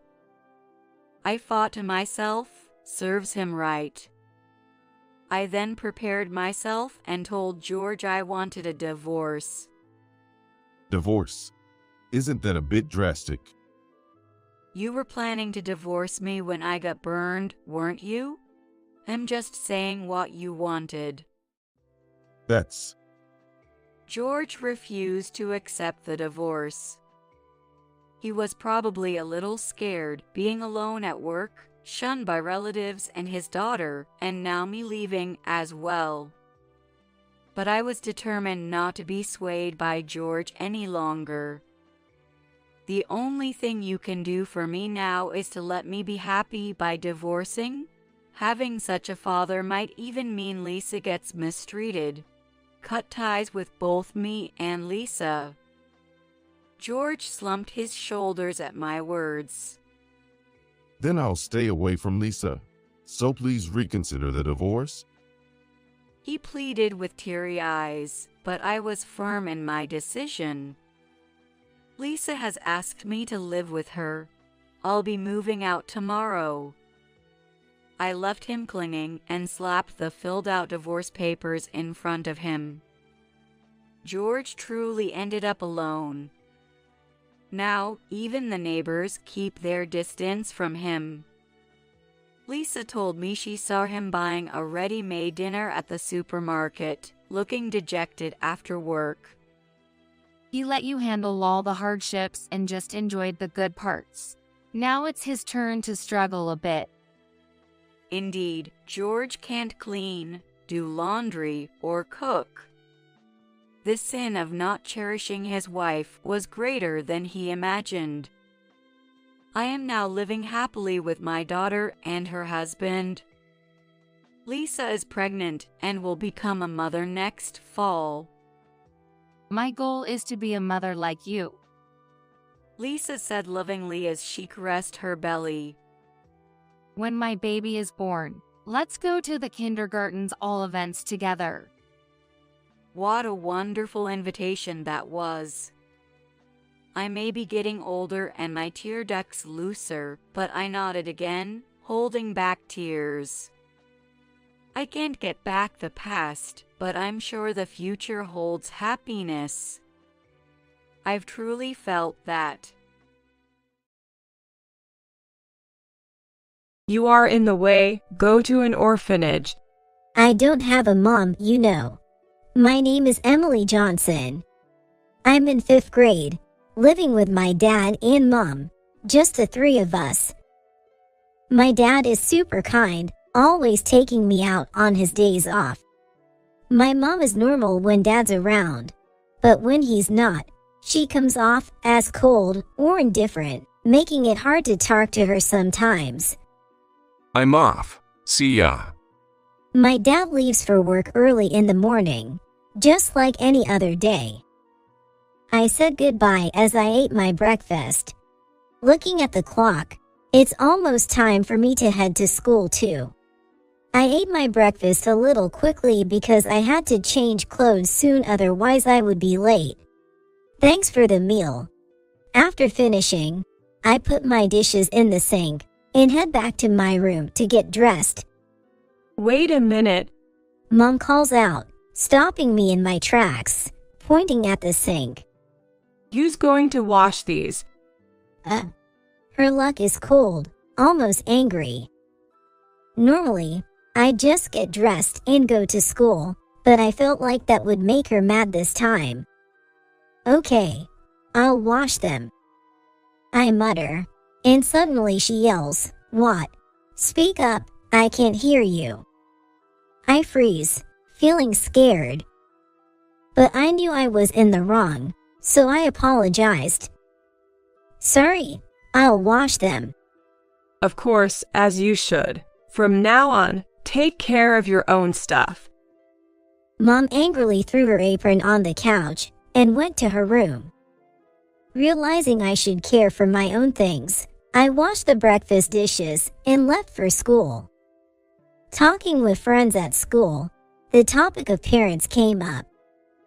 Listening to their stories, everyone's mom seems kind, and even though they get scolded, they seem to get along well. What about your mom, Emily? Suddenly asked by a friend, I struggled to answer. But I've always thought my mom's coldness was a misunderstanding on my part. Probably because I hadn't been taking care of my things, making her moody. I replied that she is very kind. My friend said, "That's nice," but I felt conflicted. I'm home. I came home from school, and my mom was not there. Maybe she went shopping, I think, and started my homework in my room. Before I know it, it's dark outside, and it's usually dinner time, but Mom hasn't returned. Then, I heard noises from the entrance, followed by the sound of the fridge opening. Peeking into the kitchen from my room's door, I saw Mom. Feeling hungry, I went to the kitchen and greeted her with "Welcome back." "I'm back." Her reply is quick, without turning around, still seemingly in a bad mood.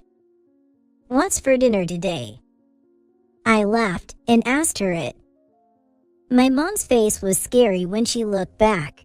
probably because I asked her a question. What? I told you to take care of your own stuff. Dad will be home soon, and I'm busy cooking dinner. Unable to say anything more to my mom, I was about to make some instant noodles when Dad came home. I'm home.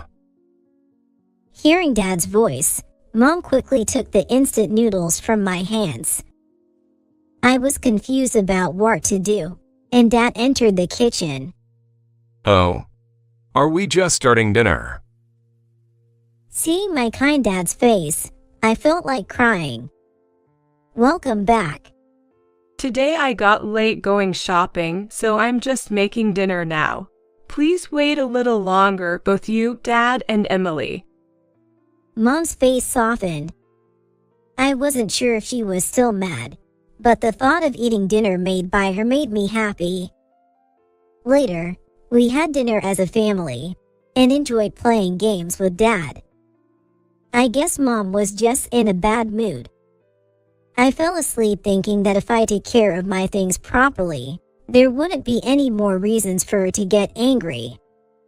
From the next day, I tried to take care of my own things. I washed the breakfast dishes, folded the laundry, and put it away in the closet. I vacuumed my room and made instant noodles for myself when Mom came home late. Thinking Mom would be proud of me made me smile. Though she hasn't praised me yet, she has been getting angry less often. When Dad was home, we enjoyed our time together as a family of 3. I was happy about that. One night, I heard a groaning sound and woke up to find it was the middle of the night. Thinking it might be a ghost, I hid under my covers. The groaning continued for a while, and as I was shaking with fear, I heard the sound of an ambulance. The sound of the ambulance stopped just a few blocks away, telling me that it had arrived nearby. Our front door step became noisy. I realized for the first time that it had stopped in front of my house, and I jumped out of bed to see my dad about to be carried out of the house. Dad! I ran over and screamed. Dad looked pale and sweaty, clearly in pain. Tears started flowing as I clung to the paramedic, begging, "Please save my dad." The paramedic gently reassured me that they were taking him to the hospital now. Afterward, Mom and I rode in the ambulance to the hospital, where Dad was rushed inside. Mom and I could only wait in the designated area. My heart was filled with anxiety as I waited, wondering what would happen to my dad if something happened to him. However, Mom seemed unbothered, busy with her phone, not looking worried at all. I cried alone, waiting for someone to tell me everything would be all right. After what felt like an eternity, a doctor came to talk to us. Mom and the doctor had a serious conversation, and all I could understand was that Dad had been diagnosed with an illness and would need to stay in the hospital for a while. I was shocked at the thought of Dad having to fight an illness, and my dad wouldn't be able to come home for a while. Once Mom and I went back home, and after packing things for Dad's hospital stay, she went back to the hospital. Left alone at home, I couldn't sleep, lying in bed until it was nearly dawn. School. I needed to go to school, but I wasn't in the mood to go. I didn't feel like eating at all, and just crawled back into my bed. Aren't you going to school? It was noon when Mom noticed. She didn't scold me for not going to school, but seemed busy and left the house quickly, probably heading to the hospital. Having not eaten anything since the morning, I decided to go to the kitchen. There was bread, so I made a sandwich with ham and cheese from the fridge and ate it. In the evening, Mom came back. She had bought some takeout for me. Eat this today, And I also bought some instant noodles for you to eat from tomorrow. Okay, thanks. I thought I shouldn't bother Mom since she's busy with Dad's situation, so I just followed what she said. The next morning, I ate instant noodles for breakfast and went to school. My friends asked why I was absent yesterday, and I lied, saying I felt sick. The teacher seemed to know the situation and spoke kindly to me. When I got home, Mom wasn't there, probably at the hospital with Dad. I wanted to see Dad too. I thought about asking Mom if she could take me with her on her next visit. While I was doing my homework, the phone rang. I was the only one home, so I answered it. Hello. Oh, Emily, what are you doing?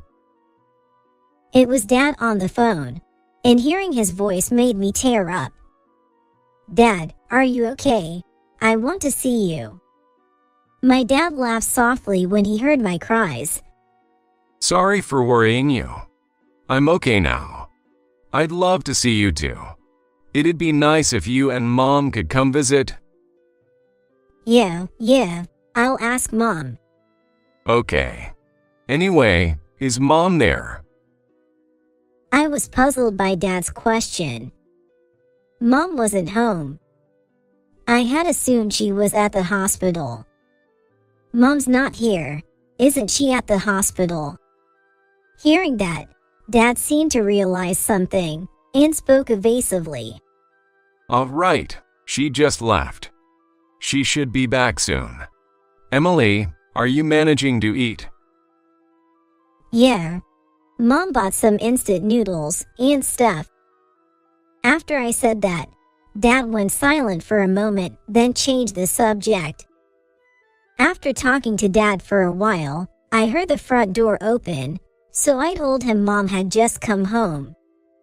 He asked me to hand the phone to Mom. My mom looked a little upset and took over the phone to talk to my dad. When Mom came back, I could smell cigarette smoke on her, wondering where she had been before heading back to my room. The next day, Mom asked if I wanted to go to the hospital with her. I said yes, although she seemed a bit hesitant, but she took me.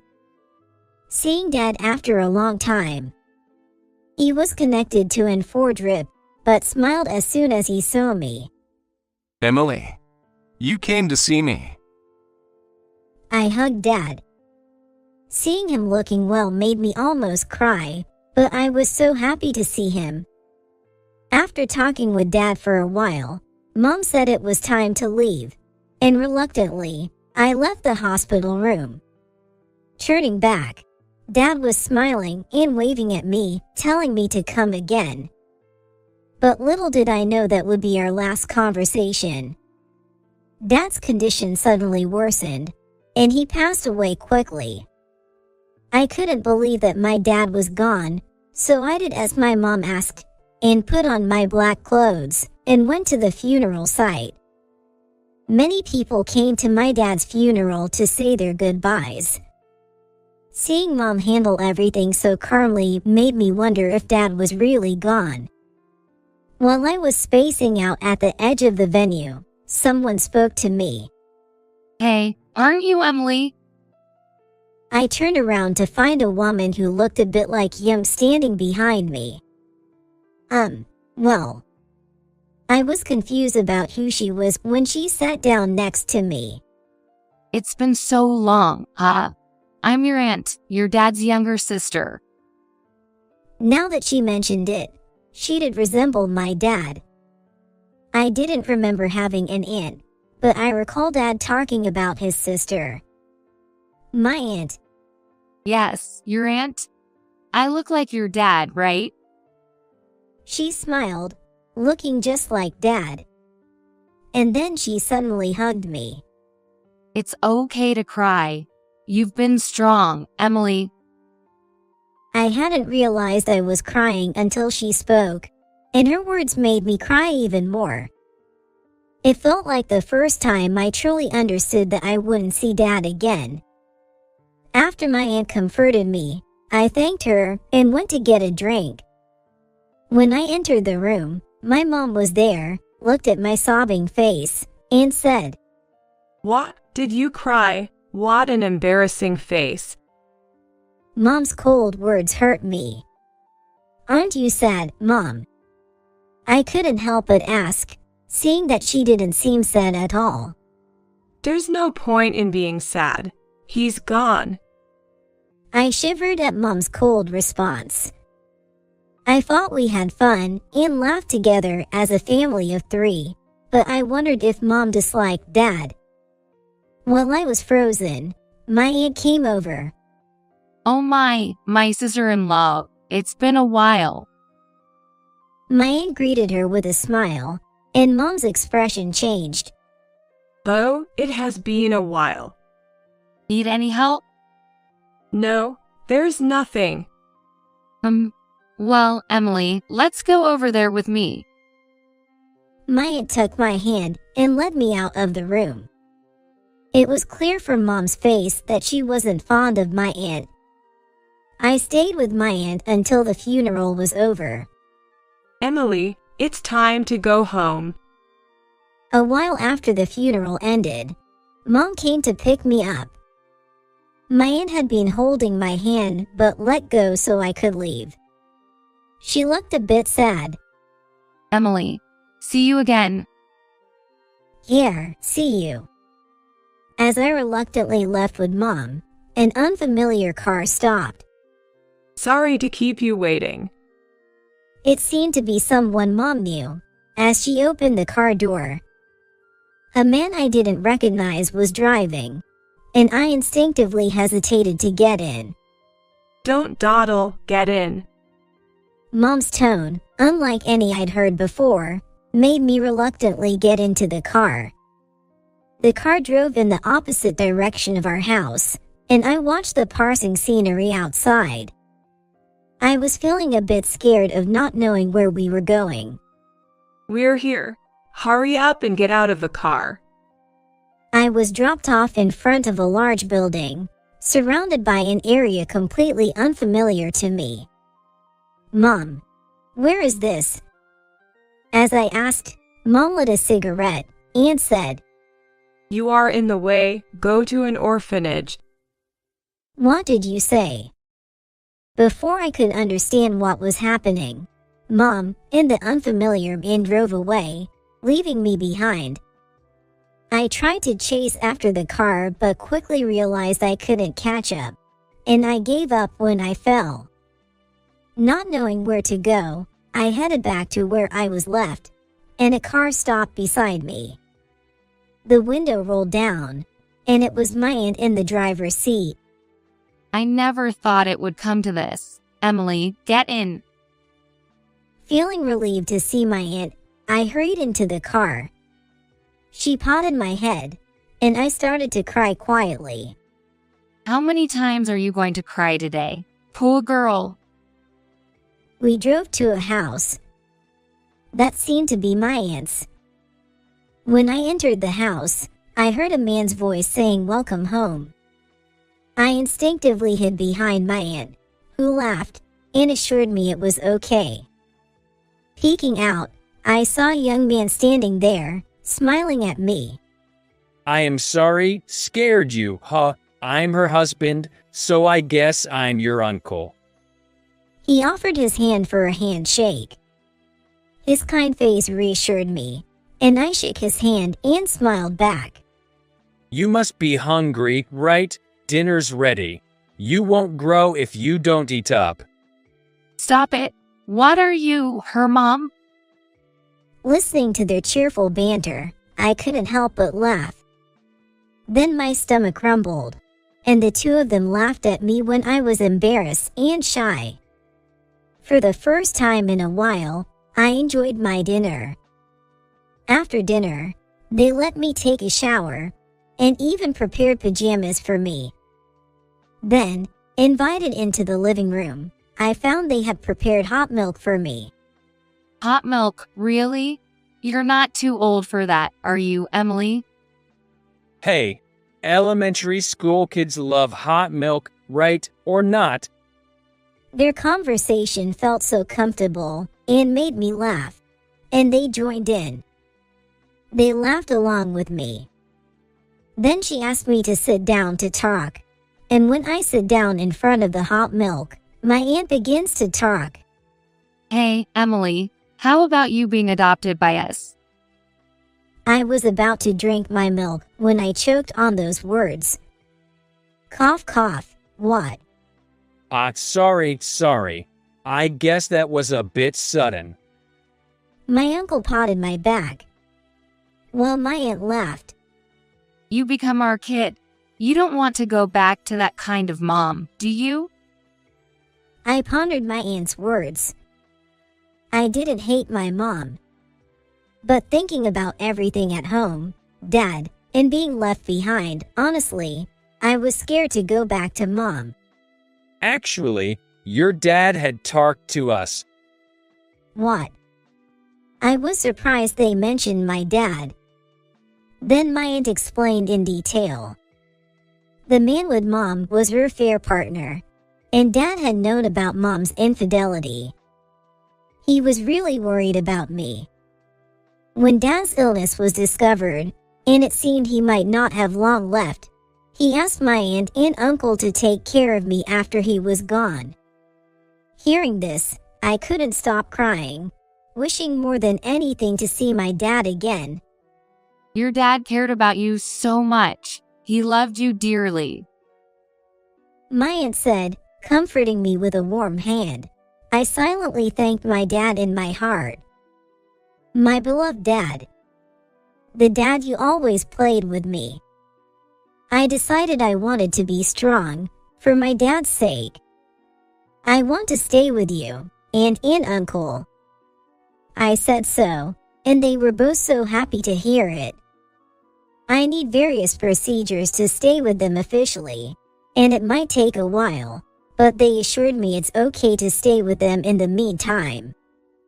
I decided to do my best to help out around the house for my aunt and uncle. I helped with breakfast and dinner, and even with cleaning the bathroom and toilet, which made them worry about me overworking. Act like a kid and play, they'd say, so I decided to do my homework for the time being. Emily, did you always do housework at home?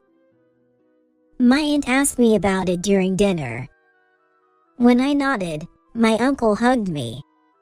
It's tough for a kid your age to have gone through so much. Well, helping out is one thing, but I'm concerned you might be pushing yourself too hard. Indeed, I had been trying too hard to be praised by my mom, maybe even overdoing it without realizing it. I realized I wasn't even aware of it, and fell silent. All that effort never praised by Mom. It made me think that perhaps all of it meant nothing to her. You don't have to worry about anything here. Sure, we'll accept your help, but what you should really be focusing on is your friends, school, and yourself. Take good care of yourself. My aunt's words deeply resonated with me. My uncle, teary-eyed, nodded in agreement. I felt incredibly happy to be with my aunt and uncle. 2 weeks after Dad's funeral, I was called to the teacher's office at school. I wondered what it was, and they told me that my mom was calling me. The teachers probably didn't know the full situation. Thinking the teachers would be troubled if I didn't respond, I answered the phone with trembling hands. Hello. Emily, answer the phone quicker. Hearing my mom's voice, as harsh as ever, after so long made me freeze. Where are you? You're not at the orphanage I left you at. Unable to speak, I stayed silent. Are you listening? Well, whatever. I'm coming to pick you up. Then I'll get my allowance. You see, I'm having money troubles right now. Her words made my feelings towards her instantly cool. To think I wanted love from someone like her, sought praise from her, and was betrayed by her for my dad. Now I have my aunt and uncle, a place where I am cherished, and my beloved dad watching over me. I can be strong. I don't have a mom, you know. Before I knew it, those words were out of my mouth. What are you talking about? You must be a wrong number. Goodbye then. Wait a minute. I hang up on her. The teacher beside me, surprised, asked if that wasn't my mom. I replied it was a stranger. The call was treated as suspicious, and a caution was issued throughout the school. I called my aunt by school's payphone, worried that my mom might come to pick me up at dismissal time. My aunt said she would come to pick me up immediately, and arrived shortly after. She also explained the situation to the school's teachers, who decided to contact Child Protective Services. After I went home, it turns out my mom showed up at the school, but the teachers handled it, and she left with a bitter look on her face. After that incident, my mom didn't storm into the school anymore, but just to be safe, my aunt or uncle would come to pick me up before dismissal time. I felt guilty for the inconvenience, but my aunt and uncle assured me not to worry about it, and always greeted me with smiles. Thanks to my aunt and uncle, I have been living happily. Even at school, the teachers look out for me, making me feel grateful for having so many allies around me. One day, a while later, the home phone rang. Lately, I've been answering calls at my aunt and uncle's house, so I picked up the phone as usual. Hello. The voice I heard was one I didn't want to hear. Well, if it isn't Emily, so you were there after all. I froze, recognizing my mom's voice immediately. I wondered how she found out I was here. Nobody was supposed to tell her. Stop staying there and come back. We're having a tough time here. My mom spoke one-sidedly to me, who was silent. My mom spoke unilaterally, coldly explaining that her fair partner's company had gone bankrupt, and they were out of money. Apparently, being with me would mean receiving government assistance, which they needed to survive. She mentioned they were living in a common-law marriage to get married, but now that they couldn't afford it, she was considering leaving him. The story was confusing to me, but I understood that she needed me for the money. She had said something similar when she called the school, so they must be really out of money.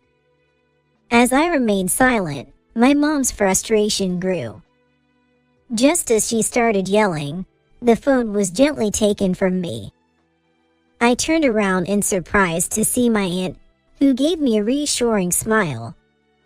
But in the next moment, her expression turned fierce. Can't you even reply? Are you listening? Stop yelling. I can hear you without all the noise.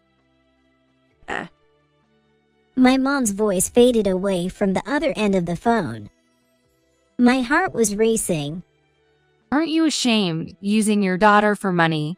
Are you telling her to come back for that? Ridiculous. What do you think Emily is? Well, you have no right to interfere. Emily is my daughter. Give her back. And who left your daughter in front of the orphanage? Don't talk as if you have the moral high ground. I'll call the police. Say you kidnapped her. Go ahead, laughable. We have evidence of the terrible things you've done to Emily, and we'll gladly present that too. Actually, please do call them. It might speed up resolving this mess. What did you say? Hearing the argument between my aunt and mom made me feel like I was causing trouble. But then, my uncle, who had apparently returned at some point, patted my head from behind. It's all right. Leave it to us. This is a job for adults. He then pulled me to the kitchen and made me hot milk again. Emily loves hot milk, right? You drink quite a lot of it. Yes, I thought it was delicious the first time I tried it. That's why I like it. Hearing this, my uncle smiled happily. After a while, my aunt came back to the living room. Seeing me looking worried, she ruffled my hair. What's with that face? No worries. She's no match for me. As I fixed my hair, I thanked my aunt. Then, I helped with dinner preparation. Since coming to live with my aunt and uncle, I learned for the first time how enjoyable helping out can be. A few days later, I answered the phone again to find it was my mom. My aunt and uncle had said I didn't need to answer her calls anymore, but I wanted to help my aunt and uncle in any way I could. Is that you, Emily? Mom's really in trouble. I need your help. I've already told you, I don't have a mom. Oh, how heartless can you be? Wasn't it Mom who raised you? Have you forgotten the fun days we spent together, just you, me, and Dad? Hearing her mention Dad made me both flinch and get irritated. The times I had with Dad were indeed fun, but that kindness was only from Dad. Mom, you dumped me. I was surprised by the loudness of my own voice as I spoke out. I felt a sense of relief as I expressed my feelings. I was standing up to my mom's words thereafter. You still my child. I didn't abandon you. I just left you temporarily. You said you were in the way. Go to an orphanage, laughing as you said it. Someone like that isn't my mom. Oh, that was. I was forced to say that. It's not my fault. Still, you abandoned me. So, I don't have a mom. If I were to say I have a mom, it would be my aunt. And my dad is my uncle. And my dad who went to heaven. You're brainwashed. Just come back without making a fuss. I was arguing with my mom while crying. But strangely, I felt lighter, as if I had been holding back a lot all this time. Then at least let me live in the house you're staying at. I can't even eat without you. No way, don't bother the people I love. I felt someone's presence and turned around to see my aunt and uncle standing there. My aunt patted my head and praised me for speaking up. My uncle nodded in agreement, tears in his eyes. Then my aunt took over the phone call, looking surprisingly pleased. According to my uncle, my words had made her very happy. My uncle thanked me for calling him Dad. It made me wonder if it was okay to have said that, but their happiness made me happy, too. After that, there were no more calls from my mom. I thanked my aunt and uncle. Once I got used to living with my aunt and uncle, my aunt bought me a cell phone. I was thrilled to have my own phone for the first time, exchanging contacts with friends, and enjoying life more than ever. One day, the rare sound of the home phone ringing caught us by surprise. Since the incident with my mom, the school had started contacting my aunt or uncle's mobile phones, and I had my own smartphone for calls from friends. I answered the phone, wondering who it could be. Hello. In contrast to my high spirits, the caller sounded very down. Hello, it's me. At first, I didn't recognize who it was, almost mistaking it for the wrong number. I was about to hang up, following the school's advice not to talk to strangers. It's your mom. Have you forgotten my voice? Oh, I see. Realizing it was indeed my mom's voice. Her voice was so dull that I really didn't know who she was. You're in 6th grade now, right? There's no one here right now.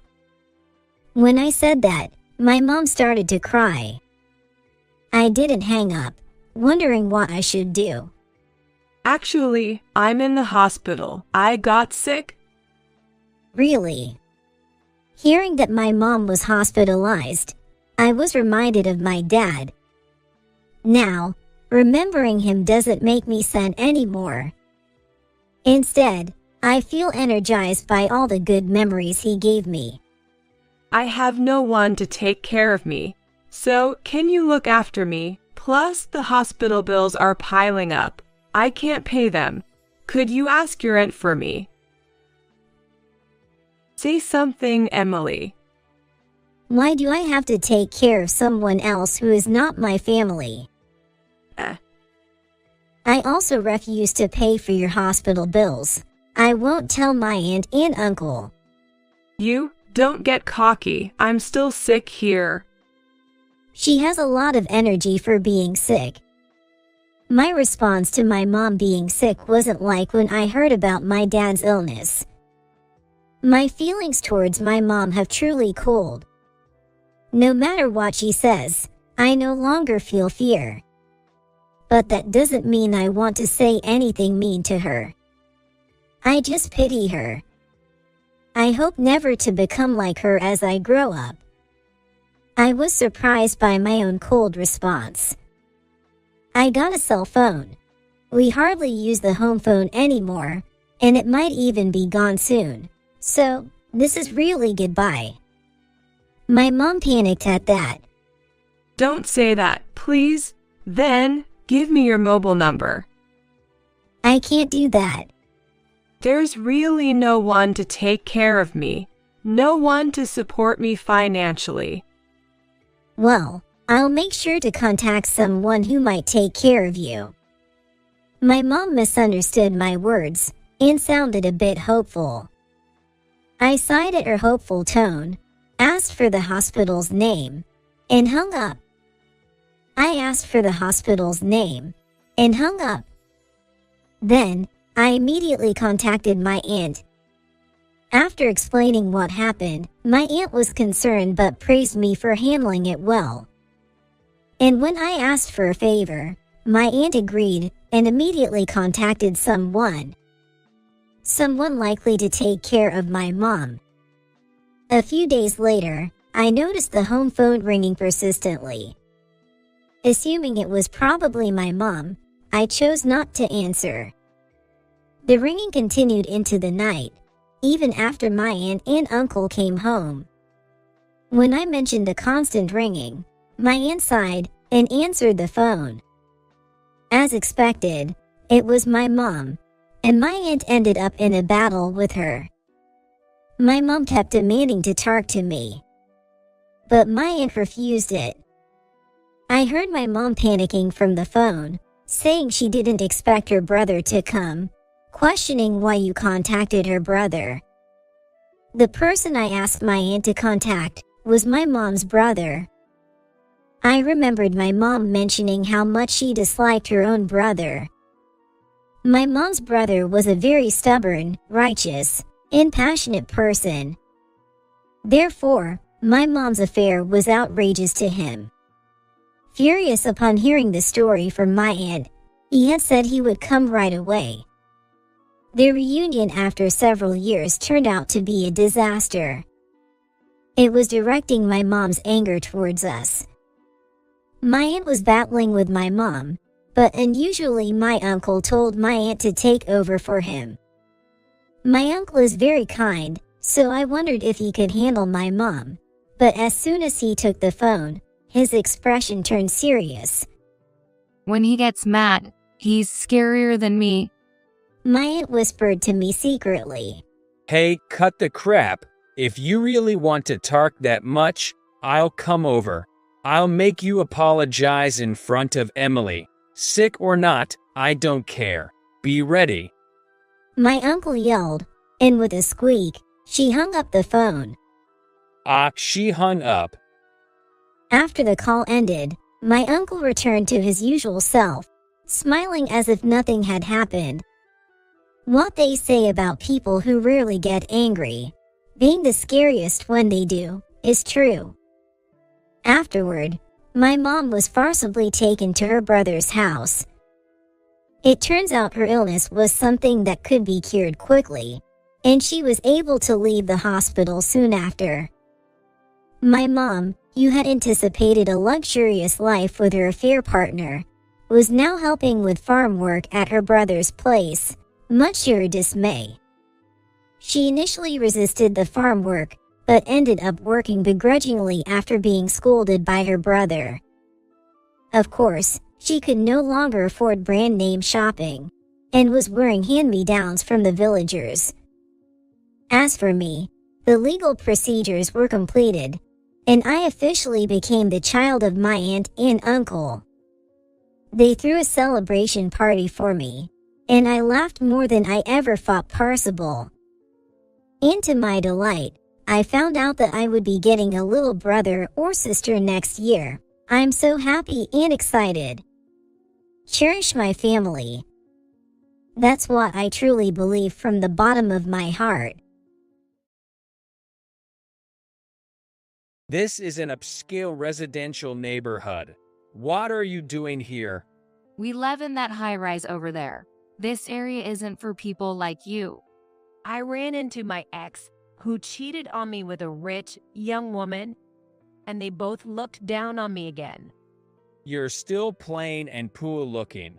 By the way, my salary is $100,000. Your salary is $100,000. That must be tough. The unexpected reply came from my husband. My name is Sarah Johnson. I'm 28 and work for a ceramics company. It all started when we visited a pottery market during a family trip in middle school. Now, it has turned into my job.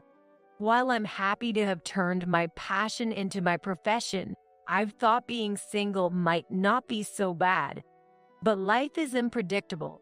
You never know what kind of encounters you might have. I participated in a pottery market and ended up dating David, who I met there and works for an event company. Sarah likes her work and puts a lot of effort into it, so she respects my job too. I feel I can build a secure home with Sarah. He said that, and since I had no intention of quitting my job, I thought we could manage well even after getting married. David often travels to event locations for work and is busy on weekends. Likewise, I sometimes have to work on weekends due to the pottery studio schedule. It's unavoidable that we can't meet on days off or sometimes cancel plans at the last minute. As a good-natured person, I noticed something wrong with him too late. David was increasingly canceling our plans for work and not showing up for wedding meetings. He stopped answering my calls. One day, after my business meeting, as I was heading to the station, I saw David across the street. It was a coincidence. I could go straight home today and wanted to have dinner with him after a long time. Thinking this, I ran after him as soon as the traffic light turned green. David, are you done with work? Can we go together? Next to David was a tall, beautiful woman with long legs, and they both turned around simultaneously. Moreover, the woman's arm was firmly entwined with David's. Hey, Sarah, what are you doing here? What a coincidence. I just finished my work meeting nearby. Are you still working? And who is this lady? It didn't seem like he was working, but I asked calmly. I knew his job involved interacting with many event hostesses and models. Well, this is Maria, a fashion model. Hello. She smiled at me warmly. She was stylish and cute, so she's a model, I thought. So it must be a professional relationship with David. I felt somewhat relieved.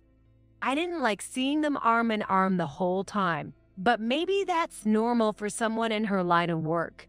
Hello, I am his fiancée, Sarah Johnson. I greeted her, and David made a face like he had swallowed a bitter bug, while Maria compared our faces and then burst into laughter. Is this your fiancé? Ahaha, oh no, what a coincidence. Coincidence? I told you to hurry up. Now's the time, make it clear right here. Nodding to her upward glance, he looked at me. Well, Sarah, I'm dating Maria. Excuse me? I'm sorry, but cancel our engagement. I'm going to marry Maria. Wait, what are you saying, David? We met at a festival event and felt it was destiny right away. That's right. David really pursued me, saying he'd break up with his girlfriend. She spoke nonchalantly. So that's how it is. Thanks for everything until now. Wait, David. Let's talk this over properly. But there's nothing more to talk about. What do you mean by that? My mind is made up. Maria, as you can see, is cute, stylish, and just awesome. She's only 24, young, and comes from a wealthy family. It's just that my dad is the CEO. So, I'm going to marry Maria and become her family's son-in-law. Are you quitting your job? I thought you liked your current job. It's what Maria wants, and it pays better. Please cancel our wedding venue. Don't worry, I'll pay for the cancellation since it's my responsibility. David, you're amazing. I just want to be with Maria as soon as possible. Wow, you're so cool. I nearly collapsed but managed to hold myself up. It was clear, no matter what I said, it was useless. She was right. David was more crazy about her. I understand. I managed to squeeze out the words. I must not cry yet. I don't want to cry in front of these people. Well, see you around. Keep working hard, getting dirty with the clay. What's that supposed to mean? They walked away arm in arm, laughing. 2 years had passed since I broke up with David, and I turned 30, still dedicated to my work. Now, I have no regrets about that man. In fact, I consider myself lucky that I didn't end up with a cheating spouse after marriage. I felt energized when the pottery I designed came out of the kiln. There was someone who noticed me in this state. It was John, a craftsman at the pottery studio I've been working with for years. I thought his mind was filled with nothing but pottery. I was surprised when he invited me to dinner and confessed his feelings on the third occasion. I respected him as a craftsman and was honestly delighted. However, carrying a significant trauma, I was hesitant to step into a relationship again. So, I shared everything with him. I had announced my engagement at work and to the pottery community, so he knew about the broken engagement. He listened quietly and then gave me his usual gentle smile. That must have been tough. Yes, it was. Actually, I was shocked when I heard you were getting married. But I thought it was natural for someone as wonderful as you to have a partner, and I blamed myself for not making a move. Excuse me? It was an unexpected revelation. When you forced a smile, saying your engagement was called off, I wanted to support you immediately, but I thought you needed time. I wanted you to keep making good pottery to help cheer you up. Have you been thinking about me for that long? And I might look it, but I'm quite popular. What? Maybe because my grandfather is wealthy. I've been approached by very beautiful women and have dated some, but I never felt thrilled by them. I enjoy working with clay much more. Is that so? He spoke earnestly and straightforwardly, not bragging or joking. As I found this aspect of him intriguing, he looked at me intently. Sarah, you're the first person I've ever wanted to make happy. While feeling a chuckle rising, my heart warmed up. I thought to myself, I'll be fine with him, and naturally said, I'm happy. Thank you. A year later, John and I got married. Everyone at the company and the pottery studio congratulated us. To keep working, we initially lived in two places. One was near the pottery studio, close to his family home. I had heard his grandfather was wealthy, but I was amazed by the size of their mansion. We live in a part of it. We've discussed eventually leaving my job to work together at the studio and live there full time. The other place is an apartment near my company in downtown. The apartment still needs more furniture, so today we went to a nearby interior design shop. That's where the unexpected encounter happened. Not a pleasant one. As we were looking at sofas, a voice from behind said, "Is it Sarah, the plain woman there?" "You're David." More than 3 years had passed, but I could not forget him. My ex-fiance David stood there with his wife, the model Maria. I knew they had married, as she had been flaunting it on social media and magazines. Yet, Maria seemed less charming than before, her expression harder, or maybe just different. I've also noticed she's been less visible in the media recently. David was smirking, but his face seemed to lack vitality. "This is an upscale residential neighborhood. What are you doing here?" "Oh, do I need a permit to shop in an upscale area?" You don't live around here, do you? This store is expensive, not for someone like you. Exactly. You still look plain and poor, just like your beloved Clay. I didn't expect an apology for the past, but I was tired of his condescending attitude. Right? If a tacky person like you comes here, it degrades the store. People might think we are poor too. Did you come all the way here? By the way, our home is in that famous high-rise over there. And it's on the 25th floor. Their bragging annoyed me, but responding would be a waste of time. I remained silent. Not liking my attitude, David continued. "You still love pottery, huh? You look as poo as ever. By the way, I make $100,000. He moved into that tower for me, working as my father's son-in-law. $100,000. That must be tough. What? The sudden speaker was John. I was so surprised that I echoed his sentiment. I'm a little worried about you. Hey, who is this guy? David noticed my husband and asked. Nice to meet you. I'm John Smith. It seems my wife, Sarah, used to know you. The couple looked shocked for a moment, but then smirked at my husband. Wow, you got married. Well, a perfect match for plain folks like you. He is such a spaced out person. Didn't even notice him here. What's with that must be tough anyway? David glared at John. Because you live on the 25th floor of that tower, and your income is $100,000, right? That's right. My income is $100,000. David popped up.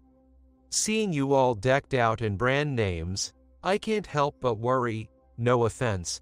Are you mocking me? Just because you're poor doesn't mean you can make irrelevant remarks. Sadly for you, I'm not having any trouble. Is that so? Your wife doesn't look too well, though. Everything all right? Hey, Miria, what's wrong? Nothing. I'm okay.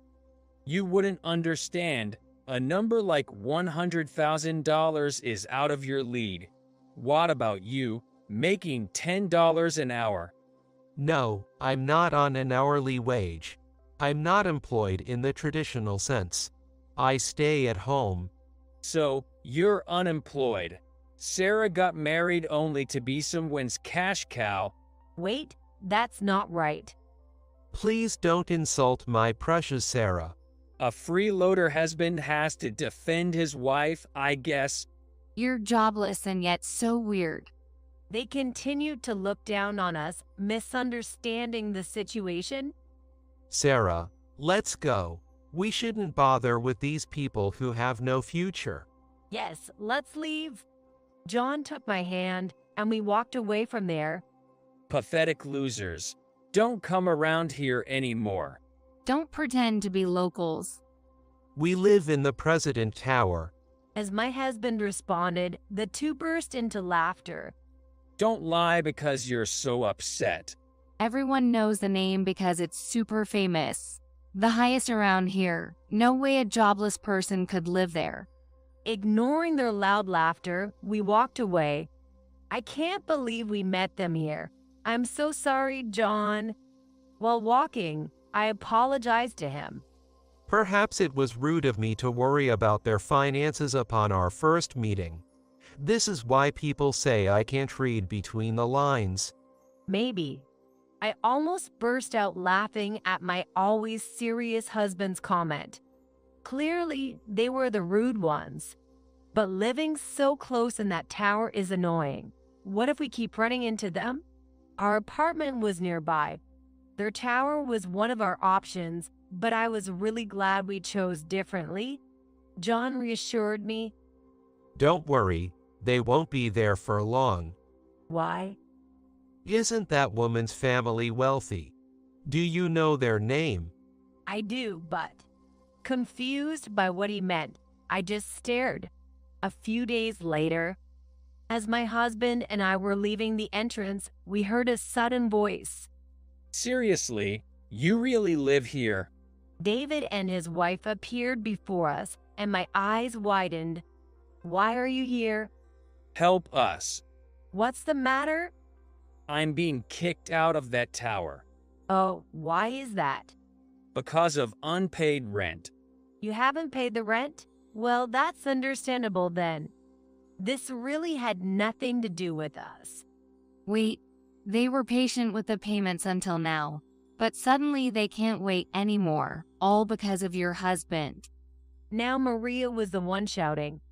How is that my husband's fault? When I heard the name Smith, I realized your husband owns our tower. She was visibly frustrated, her face turning red. It's not me, but my father. What?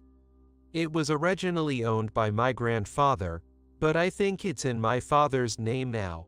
Anyway, it doesn't really matter. The management company said if we don't pay up, they'll proceed with eviction. That's only natural. It's not a charity. What?